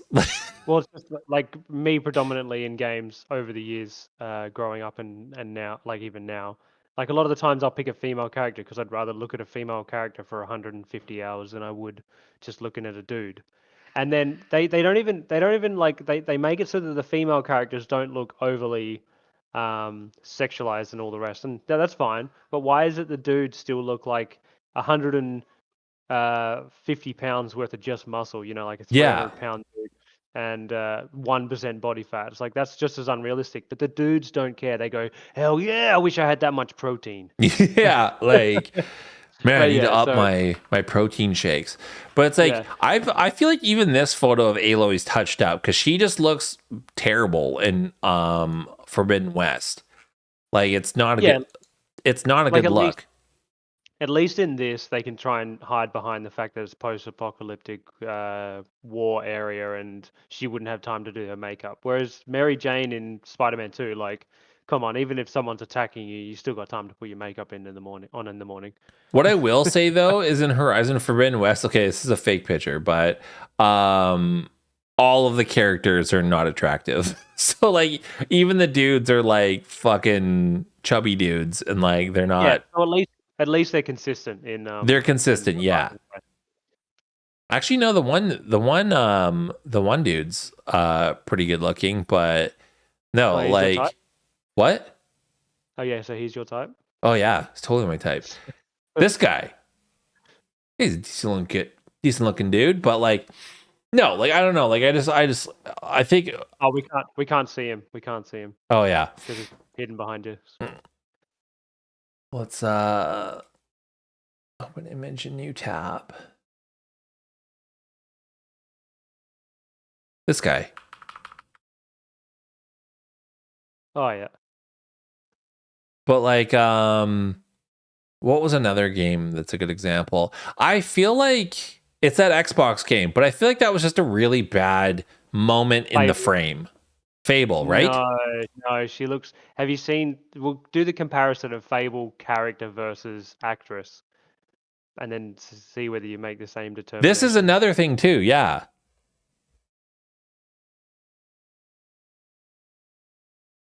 I feel like this is like, it's a bad screenshot, but like, yeah, like, she's way more attractive.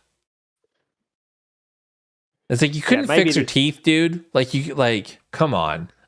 It might be a bad screenshot. I'll pay that. Maybe is there another angle, or Well, what about the one to the right of it? Yeah, like here, like this one.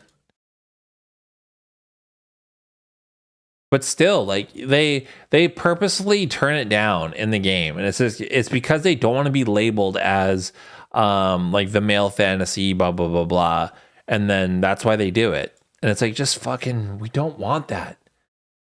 Just like make everyone super good looking. That's what we want. Yeah, and it's really just like a tiny % of people who are just like getting worked up by this. Because Yeah. when I say worked up by this, what I mean is tiny % of people who are trying to make these changes to the characters. They're the ones. It's such a small percentage of the people, but they're just so happen to be the ones out there making these get changed, and it's just like, oh my god.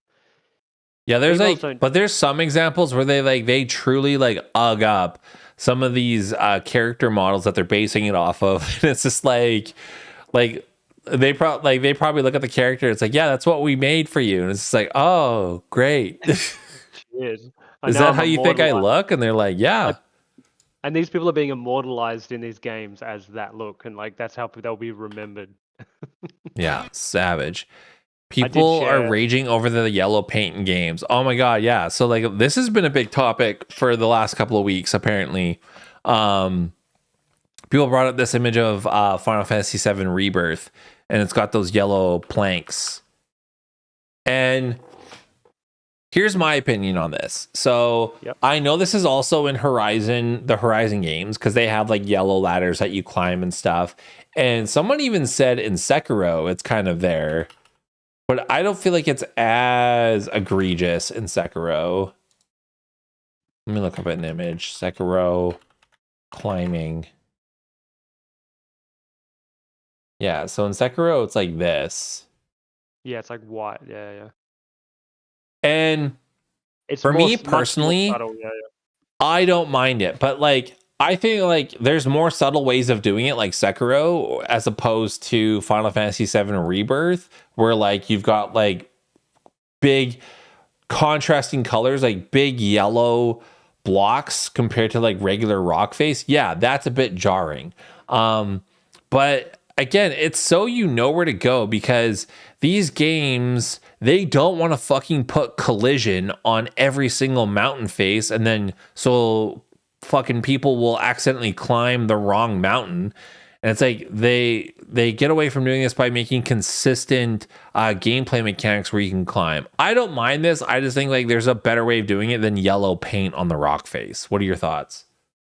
Yeah, I think that the outrage, how much outrage is occurring for it, is a little bit overblown. However, I want to be able to turn it off, but we know why it has to be auto on, because people hate being made to feel dumb. People don't want to get frustrated from a game, right? You're not necessarily a dumb person if you don't know how to navigate a wall that doesn't have everything yellow. But if a game makes a gamer, feel dumb, they might start resenting the game, and it might make them stop playing it and hate it, and it just snowballs out of control. So That's true. I feel like if this was simply meant to be for accessibility and people who are not as terrible eyesight, then it would be an option to turn it on. But because it's always auto on, it tells me it's more about them. It's sort of like back to God of War Ragnarok as another example. That also, I believe, they had yellow paint on the everything you could Yeah, climb. God of War did too. But they also in God of War had it so that the boy, whatever, Atreus, would constantly tell you the answer to a puzzle straight off the bat. And that was no, I can't be told otherwise either. That was because they didn't want the people who were stupid. No offense. People who are bad at puzzles. Yeah, who are bad at puzzles. No disrespect to anyone. Like I'm not trying to make this a lead about I'm smart, you're dumb. Nothing about that. People just have varying levels of logical problem solving. They didn't want the people who are terrible at puzzles and problem solving to feel stupid, and they just wanted you to get through it and get to the next gameplay thing. Now, as someone who enjoys, I'm a puzzle enjoyer, I don't want to be told the answer because I wanted to figure it out on my own. But I know that there's a lot of people who just want it done fast and just get it over and done with, and they don't have any enjoyment. So, well, this is cool. I didn't realize it was like that. Okay. Yeah, so like it's not see they made it subtle, so they put these little markings. You can't really see my mouse, but like there's little white markings on the wall face. I feel like I agree with what you said. So not all climbing mechanics are equal to others. So in Horizon Forbidden West and Horizon Zero Dawn, you could be climbing and you can jump from a ledge to a ledge, but you can jump in the totally wrong direction and insta-kill yourself. So that's why they have to put the shitty yellow markers there. It's because you'll jump to the wrong section that there's no collision on, and you won't be able to grab on anything, and you'll fall to your death. And then, like you said, the player will get frustrated because they'll feel stupid, and then they'll resent the game and they won't want to play it. I feel like in God of War Ragnarok and then in God of War, when you're climbing, there's only a certain path that you can take, and like you'll hold up or like to jump and your character won't. But if you're holding in the right direction where you can jump to, then your character will jump and it'll snap to the location where you can climb. So I think in games like that, that's where they can get away with not having like yellow paint. But I feel like a game like FF7 Remake or Rebirth, also when you're climbing wall sections, you can't jump from it because it's almost like even the jump from ledge to ledge, you have to go in those little boxes that have the arrow on it. And then like you kind of don't have control of your character because it just plays an animation where the character hops to the next section, right? Yeah. I feel like, it's an accessibility choice, but it's a little bit exaggerated in my opinion. Yeah, did Final Fantasy VII Remake 1 have the yellow lines, or is it just because we're in the open world now that in Rebirth they have the yellow everywhere? But yeah, I did feel it a little bit jarring that there's all this yellow around, and I was, like, I'm not the type of person who would complain about it, because I go, okay, the developers did it, sure, whatever, that's what they want to do. That's what they decided, because in a big AAA game like this, a decision like that is generally made with after a lot of testing, and they probably went, fuck it, just add the yellow stripes, be done with it. It's not the end of the world. Well, they probably needed some Vanguard money, so they probably got some accessibility coach to come in and be like, yeah, you got to make it yellow so people could see. Yeah, like small changes to characters, small changes to honestly, like sections like this, like just have like a proper ladder, like, because I don't think in Final Fantasy Remake there were sections where like you could like really free climb. It's just like it's like a strip in the wall where like I'm gonna do an Asmongold here, and I've never MS Paint. Here we go. Yeah. And I'm gonna make a diagram. So I feel like whenever there's a climbing section, it's just like this strip in the wall, and then this is where you do climbing, and you don't really have control of your character. You like your only options is you can go up, and that's it in this strip. Like you can't go right, you can't go left, you can only go up in one direction once you hit this little strip here. So that's why I don't think like those yellow markings are really necessary. Where's like a thicker? Yeah, I agree. It is weird because, like you mentioned about Horizon Forbidden West, you can jump off and you can accidentally jump down to your demise. So the yellow strips made sense, but then the yellow strips in this is just like, why you carry? Like, I'm pretty confident because I played this demo the other day that you just move where you want to move and he'll just make it his way up. So yeah.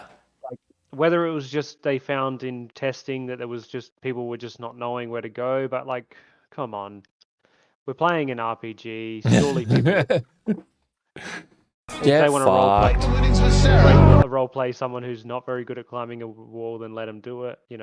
I just hate wall climbing to begin with. Like if your game has wall climbing, I'm instantly like, ugh. Like in Sekiro, there's only like a few parts where you have to scale the wall, and I don't know, it's limited and it's not like big chunks. But in like God of War 2018 and God of War Ragnarok, there are definitely some climbing bits where you're just like, get the fuck out of here. Like, just why is this here? Like, you should have way better level design where you don't have to climb this high, or like or the climbing's hiding the loading or something. I don't know, but it's just like, it's egregious. All right, moving on.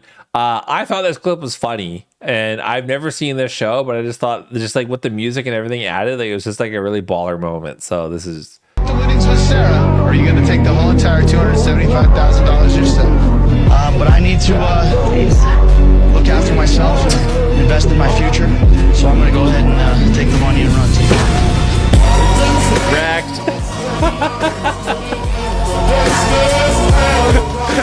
The guy didn't know if like to clap or not. Everyone's like, damn. I thought that was funny. I'd love to know whether like they know each other or what, but like it says that they were in this, like she did something to him last year. Like, how is she so surprised if she fucked him over last year? Yeah. But yeah, that was Probably good. thought like there's no way that he would do that to me, and it's just like, yeah, he would. I think the best part is the fact that guy was like not knowing if to clap or not. It's like he won, Yeah, but she got he was just like, shh, do I clap? Cool. That was good stuff. So make sure, if you haven't already, join the Reddit page. This is just a place to post like stuff about gaming news that you think like is cool. It could be whatever. Just like don't make it about like console war shit. Like I'm not here to like bash PlayStation or like bash Xbox. Like honestly, like I already made my opinions known about the two consoles. It's like they both serve their own purpose, and like for me it's all about the games. And like that's why like me and Warwana, like that's why we get along so well, is because like we'll go to where the games are. Like I'll fucking play Mario RPG on my Switch. I'll play Tears of the Kingdom, and what was the other game I bought? Super Mario Wonder. Like I played all three of those games, and like I'll go to where the games are. And it's like I played Starfield. I genuinely wanted that game to kick ass, but it sucked, and it sucked super hard. And like yeah, like I'm not gonna like cope. And it's just like Forspoken sucks. Like, don't fucking tell yourself anything else. That game sucks. It sucked so hard that they had to put copies of the game in the fucking garbage dump. The fucking studio got absorbed into Square Enix and shut down because that game was such a terrible fucking release. Like everything about it is just terrible. And it's just like, and if you try to argue anyway other than that, you're delusional, and it's just like you're not a real gamer. And it's just like, just go to where the good games are. And it's like, we should celebrate good games. We should celebrate games like Elden Ring. We should celebrate games like Baldur's Gate 3. We should celebrate games like Helldivers 2. It's just like when games come out and they just legitimately kick ass, and it's just like fucking icing on top of it when games come out and they're kick ass and they don't have any like microtransactions in them. Pal World, like that's a fucking huge W for, I feel like that's Xbox's biggest W in a long time, because that game is currently free on Game Pass. And so all of you who have Game Pass can experience that game. And it's like, it sold how many copies now? Isn't that 20 million copies? The last I heard was like 12. I don't know if it hit 20. I think it has 20 million players.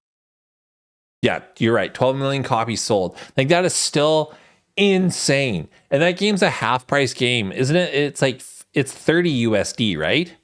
Yeah, and like that's a good example of Microsoft being able to react quickly to them releasing and them saying, please put out an Xbox Game Pass version, and bam, they got it on board. So that's proof that Microsoft or Xbox can react quickly to something. So yeah. I wonder if like Palworld, like the devs who made Palworld didn't even know what they had, and they didn't know it was going to be a smash hit. So they just wanted some money from Microsoft to put it on Game Pass. And then it like, I bet, like, I don't even think Microsoft knew it was going to be. Well, apparently Microsoft said to them last minute, make an Xbox version. Oh, okay.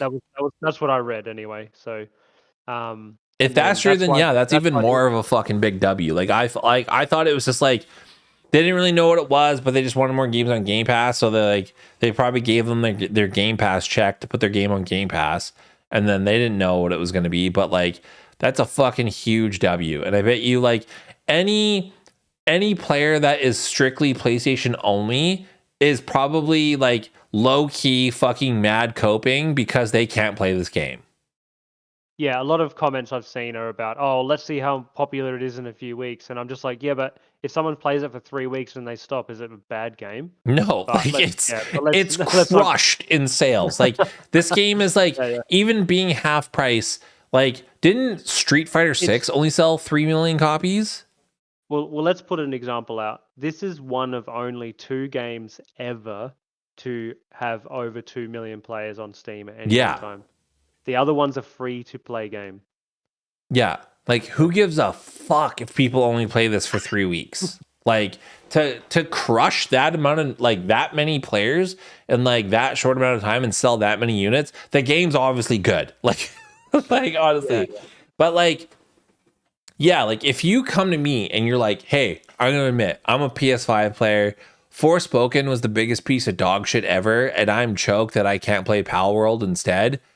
That's where I'm at right now. I'm going to be like, hell yeah, brother. Like, fucking, I feel for you. Definitely. Power World looks awesome. Like, get yourself a gaming PC, or like get yourself a fucking an Xbox Series S. Who gives a shit? Just go where the games are. That's my thoughts on shit.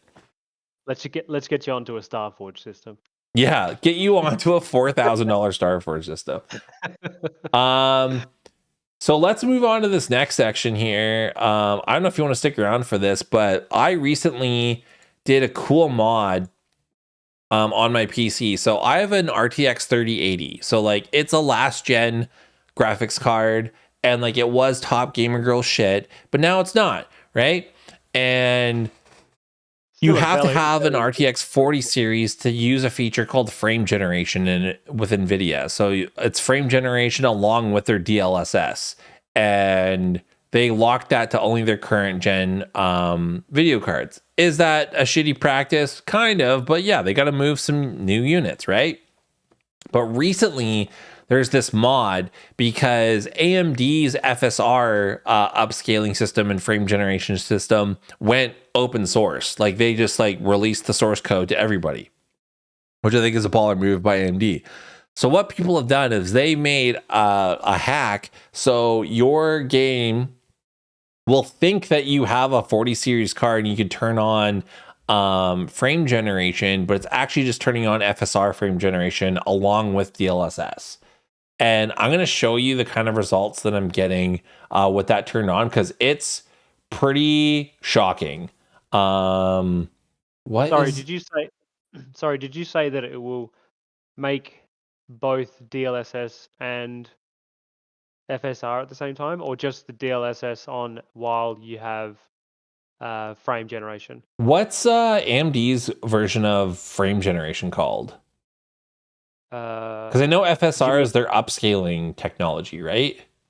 Yeah, okay. So that's what I was wondering, because normally you can't have two at once on like a FSR and DLSS because you're upscaling twice. Okay. It makes AMD generally frame generation. What the hell is it called? Fluid motion frames. So what it does is it puts AMD FMF or fluid motion frames on alongside DLSS, because in a normal game you can only turn on DLSS or FSR. You can't have both, a mix of both. Yep. So that's what this mod is doing. What the hell is that app called that shows you your FPS? MSI Afterburner? Yeah. Or do you mean yeah, okay. There's also well, I have the Steam overlay, but there's also the NVIDIA overlay as well, but Afterburner is probably going to be best. Well, the reason why I want to put it because the font's way bigger. Okay, I'm gonna open up Cyberpunk here. So I did this mod for Cyberpunk, and it is like crazy how much performance this adds to your game. Yeah, so there's some discussion about frame generation and like fake frames in quotations, and I haven't watched a lot of the videos about it, but it's sort of like it makes it a lot smoother, but there's obviously some. It's okay. I'll get into that in a second here. It's definitely like a number. It's a number to stare at, and that's one thing that you fall into when you get into PC gaming is numbers. Like you get into like your FPS and like how much you're actually pulling and shit like that.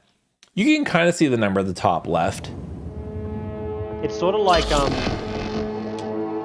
if we talk about cars, for example, you know when you have a turbo car and it runs a certain amount of boost. Yeah. So you might have on a stock engine you've got 10 psi of boost, right? 10 pounds of boost. And then you increase the poundage to 20 pounds, and you're like, oh yeah, I'm getting heaps of boost.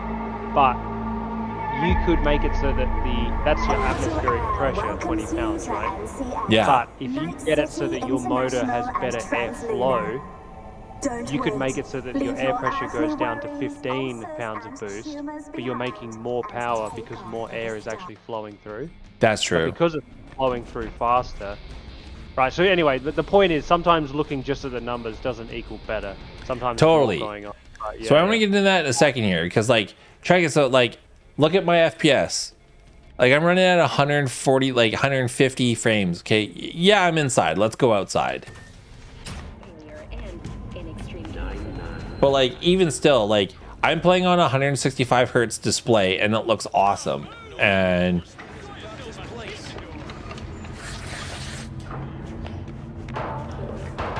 like, it's still hitting above 120. I'm gonna show you my settings. So I'm on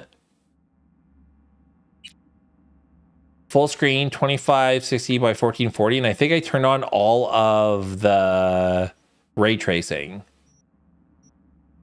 Did I, or is this with ray tracing off? Oh, it's Ray tracing's off, okay? So yeah, so this is with the ray tracing off and with frame generation on, and I have it on quality, so I don't even have it on like performance or like ultra performance, and like I'm getting like insane FPS.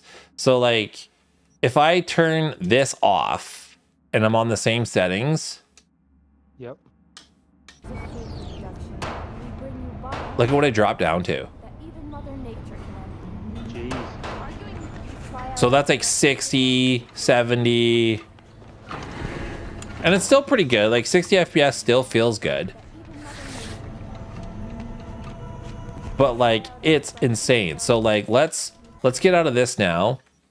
Let's go to settings and let's put on ray tracing. So we're gonna put all this shit on and ray tracing at psycho. And let your tongue be amazed. And like I'm getting like 40s, maybe 50. Not great, right? Now check this out. So let's put the frame generation on. And now I can like play it like a locked 60 or like above 60 with full ray tracing on. And it's fucking smooth. I don't know if I'm getting any tearing on the capture, but like on my actual display, like it looks awesome. How does it look on your end? On the stream, it looks, you can see when you've gone from 120 down to 60, you can see that the there's a lot less frames when you're turning, but I haven't seen any tearing, I don't believe, any like, obvious. Yeah, it's good. So like that's fucking rad in my opinion. Like a mod like that, but like it also kind of shows you that like it's kind of scummy what they do, but I get it. Like they're trying to sell you the latest model, and it's like, yeah, you got to get a 40 series card to get that frame generation. But I think shit like that is fucking cool. And it's like, I'm not a big person to play with ray tracing on anyway. Ray tracing is really cool, but when you're in a fast-paced game, like you barely notice it because you're moving too fast. But if you want to take like a fucking sick screenshot, it's like, yeah, turn all that shit on so you can get like all of the reflections and the puddles and shit. But like in normal gameplay, you like, I don't see like a real big benefit to having ray tracing. But having like frame generation and then going into settings, like let's turn ray tracing off, and then we could be in quality, and then being like above 120 FPS on the last generation RTX 3080, and like being able to play like on a high frame rate monitor is fucking rad. Where like my game would like choke up, like, yeah, like I wouldn't be able to play at this high frame rate, like a game like Cyberpunk with all the settings turned on high. Yeah, this is why when, back to the console war sort of stuff, when people who are fighting on consoles are like talking about, oh, I want true 4K, oh, that's not native 4K and all the rest, it's just like, dude, Like you just want good visuals, and you want it to be like higher frame rate to make it look buttery smooth. Like Yeah, whether or and not like you want it they say like true native- 4K, it's just like, but like you know that like even like PS5s are like checkerboarding, like upscaling and shit to get to 4K. Like it's not true 4K. Yeah, like Returnal was what it was. It was 1080p internally upscaled. No, I think it was 1080p resolution upscaled to 1440, and then rendered up to 4K or something in performance mode or something. Yeah. Like it was 1080p native resolution or something as the output, and then just like upscale basically from there. Like, look, I'm ripping through the city right now, and like I'm holding like 120 FPS, and like sometimes I'll dip a little bit below that. Yeah, it's crazy. Like that's nuts. Like usually when you watch Digital Foundry do videos about Cyberpunk, like even like 4080s and like above will still kind of like choke up on like when you're moving in a vehicle. Can you see the wheel? Can you see your wheel? The shadow of your wheel? So that's one of the artifacts that you get with this frame generation is like the weird shadows and stuff. Okay, yep. So like that's one of the drawbacks. But like it's cool like that the benefit to con ratio is still where I'm just like I don't care. Oh yeah. No, I just seen it. I was wondering if you noticed. So And this is like one of the first versions of the mod, so I'm sure they'll make it better. Of course, yeah.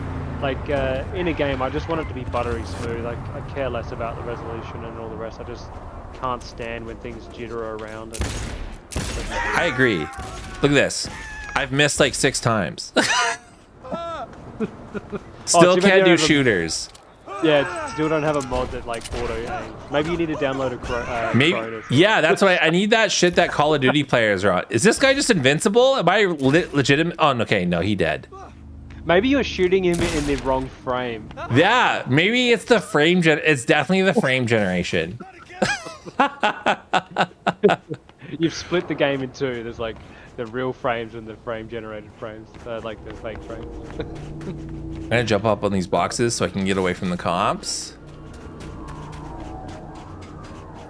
But yeah, this feels and works great. Like this is like, I think that's really cool. Like to get like an extra little bit out of your current hardware.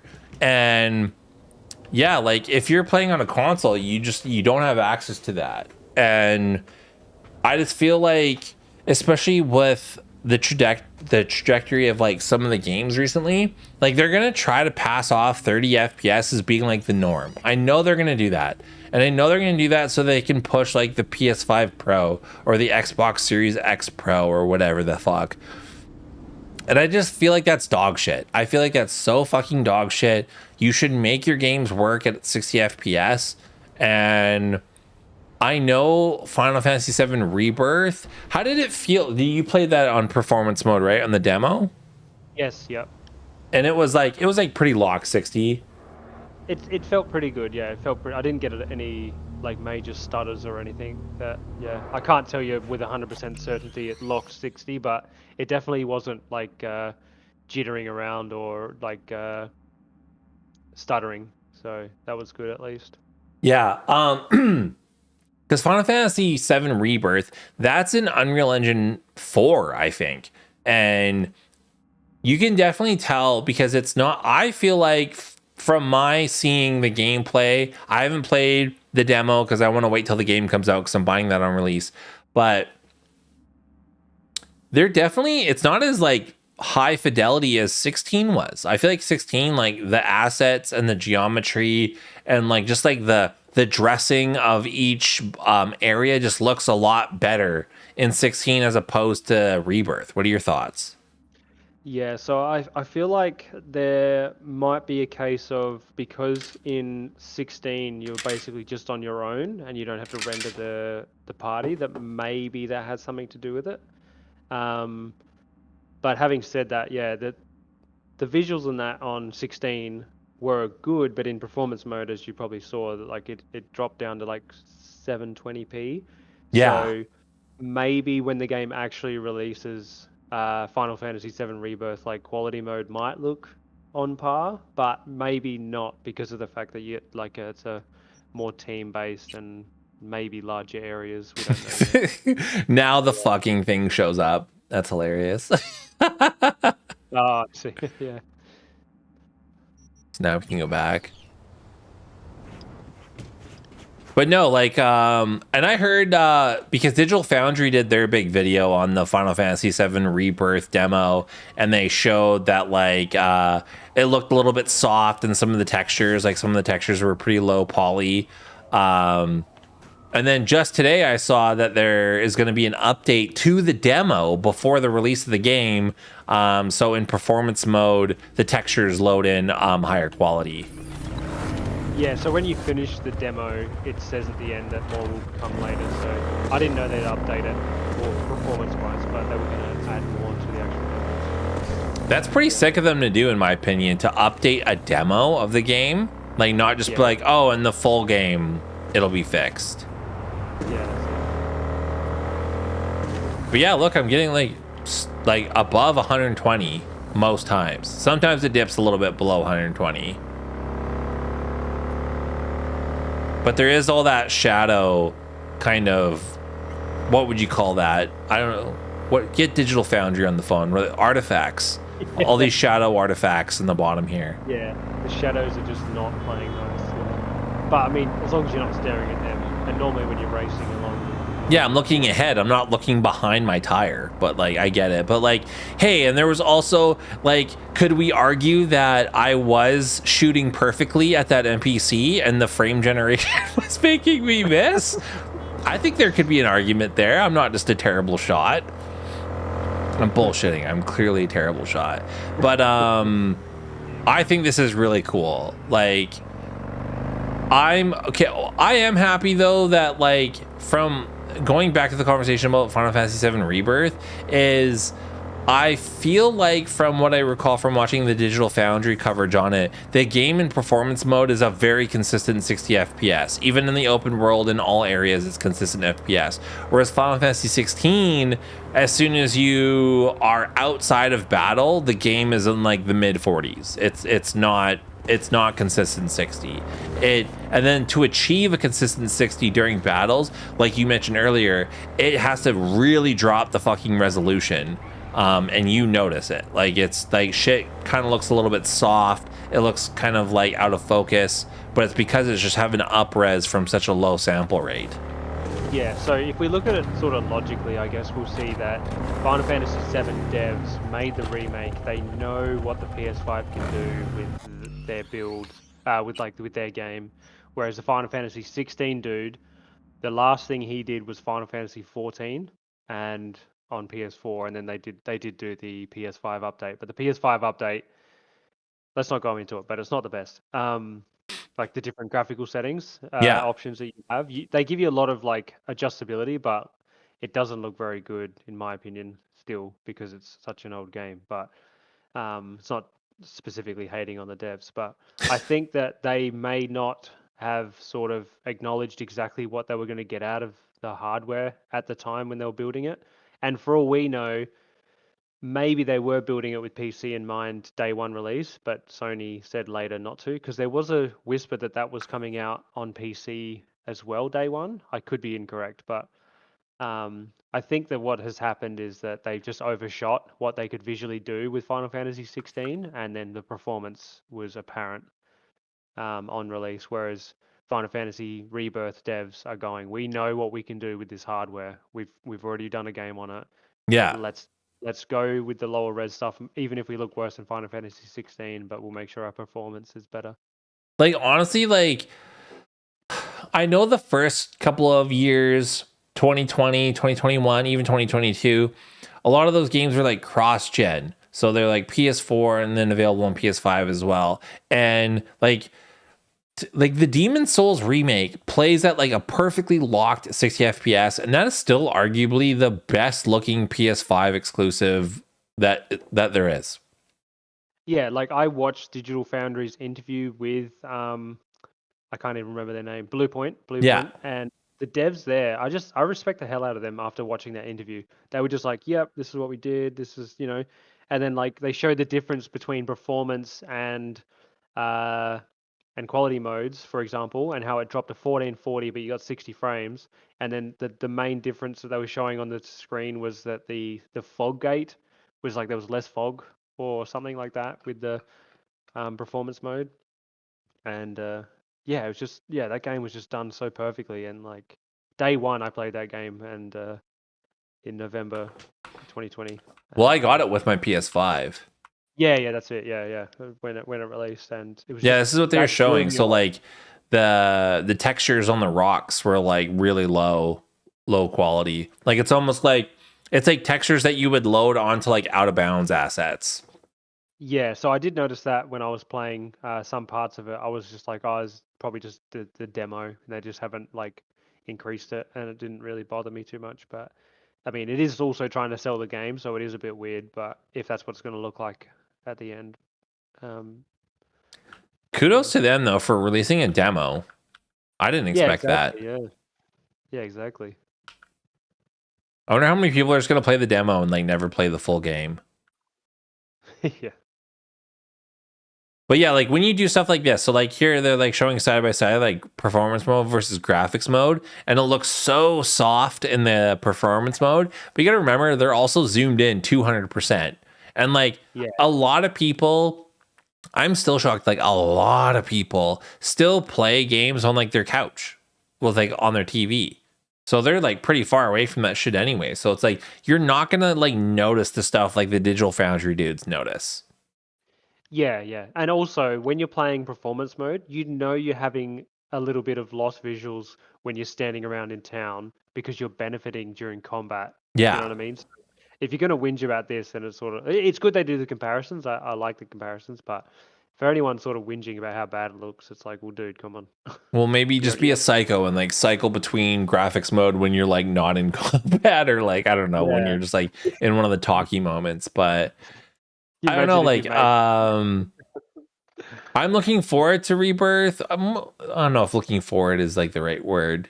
I'm gonna play it because I'm a big fan of Final Fantasy VII, and I just replayed the original on a PS1 emulator, and that was a lot of fun. And it was really cool to revisit that game, especially with my adult brain and being able to like understand all of the plot like portions of it, and just like, oh my god, like I didn't even realize that. And because I mistakenly took your sarcasm for actual hype, and I played through the integrated portion because you told me that the combat was super awesome, I was like, oh, okay, maybe I should check it out. And then I played it and I was like, okay, yeah, it's like dumb fun. That's what I would call it. Like, yeah, dumb fun, yeah, because I didn't pay for it, so I was like, yeah, sure, whatever. Yeah, that's true. And also because I was coming off the back of hating just the base game and how much your companions don't do anything. And then in that, I was like, oh, it doesn't really matter here. It's good. And then when you can fight together, you activate that button to both do an attack at the same time. I don't even know if I utilized that. I literally just like the companion that you get in integrate, like I just treated them like fodder. Like I was just like, yeah, who cares? I didn't even heal them or nothing. Like I just yeah. Well, and then the story elements at the end, I don't want to spoil it for anybody else. It's like, oh, well, I didn't care anyway. So. yeah. It's like, what was I going to say? Yeah, someone just like gaslit me the day before who's got the platinum for Final Fantasy VII Remake was saying about how, oh, my companions never had that issue when I was mentioning about how during combat the companions never building up their ATB gauge. I was just like, yeah, mine never built them up, so it was frustrating. They had to jump between them. It just felt like busy work. And they're like, oh, that never happened to me. I got the platinum and hard mode, and I'm just like, oh, okay. You're like, shut up. Just like, I hate when people do that. Like, you bring up like a legitimate point, and people just go, that I've never had that problem. And you're like, either you don't understand the game or you don't understand what I'm talking about, but like that clearly did happen for you as well. Like you just didn't notice it, or I don't know, or you're coping. Who knows? Well, maybe if their play style was that they enjoyed jumping between, then they would never notice that they needed to jump between. It's sort of a weird thing, but yeah, who knows? Yeah. Well, I'm gonna wrap it up there. Thanks for coming on with me. And then if you guys are watching this now or you're watching this later, like thanks a lot. I really appreciate all of you showing me support, especially for my Dark Souls easy mode guides. I'm super stoked that you guys are just like enjoying those. and getting through these games. And yeah, like I'm trying to crush through Dark Souls 2 as fast as I can, because it's it's cool. It's an okay game, but it's definitely the worst out of all of them, and I want to move on to the other games. But like there's just so much filler in this fucking game because they just like made everything a boss, and like we're on episode 14, and I still think we have like a lot left. Not even a percentage, just like a lot. They're like maybe I'm halfway, like I don't know, like where do we even get to? And so yeah, like I'm doing some wrap up in this episode, and I go and I do the gargoyles, and then what other bosses do? I did the fucking Royal Rat Authority. But like after this, we're doing Shrine of Amana, and then so there's the Demon of Song, there's Velstadt, and then you gotta do the dragon boss, and then you gotta do the Giant Lord, and then I think you can go to the end of the base game, and then we got all the DLC bosses and shit. There's like 3 bosses per DLC, so that's still like 16 bosses that I still have to do. Jesus. I know, right? Oh, Jesus. Just rough. Well, thanks for having me on. Appreciate it. It's good. No problem. Hey, I would say add Warawana on Twitter, but he's not on Twitter anymore.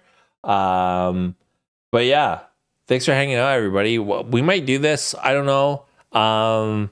Because sweet Warawana is on the other side of the planet for me, and I don't know, but I do want to do like a weekly thing where like I go live. Maybe I'll go live more than once a week, but once a week I definitely want to do like talk about gaming news and stuff like that. But again, this is a place for people that are not into console wars. You're not a console war Andy, and you just want to talk about good games. So again, join our Reddit and post shit about games that you think like you'd want me to talk about or want us to go over, and then we'll look at it, and then if it's cool, we'll vote it up, and then we'll talk about it on a stream.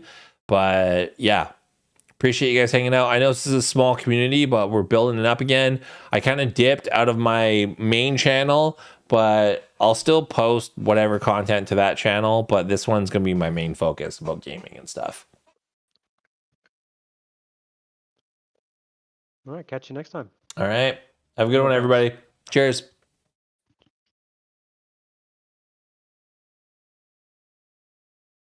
That was fun.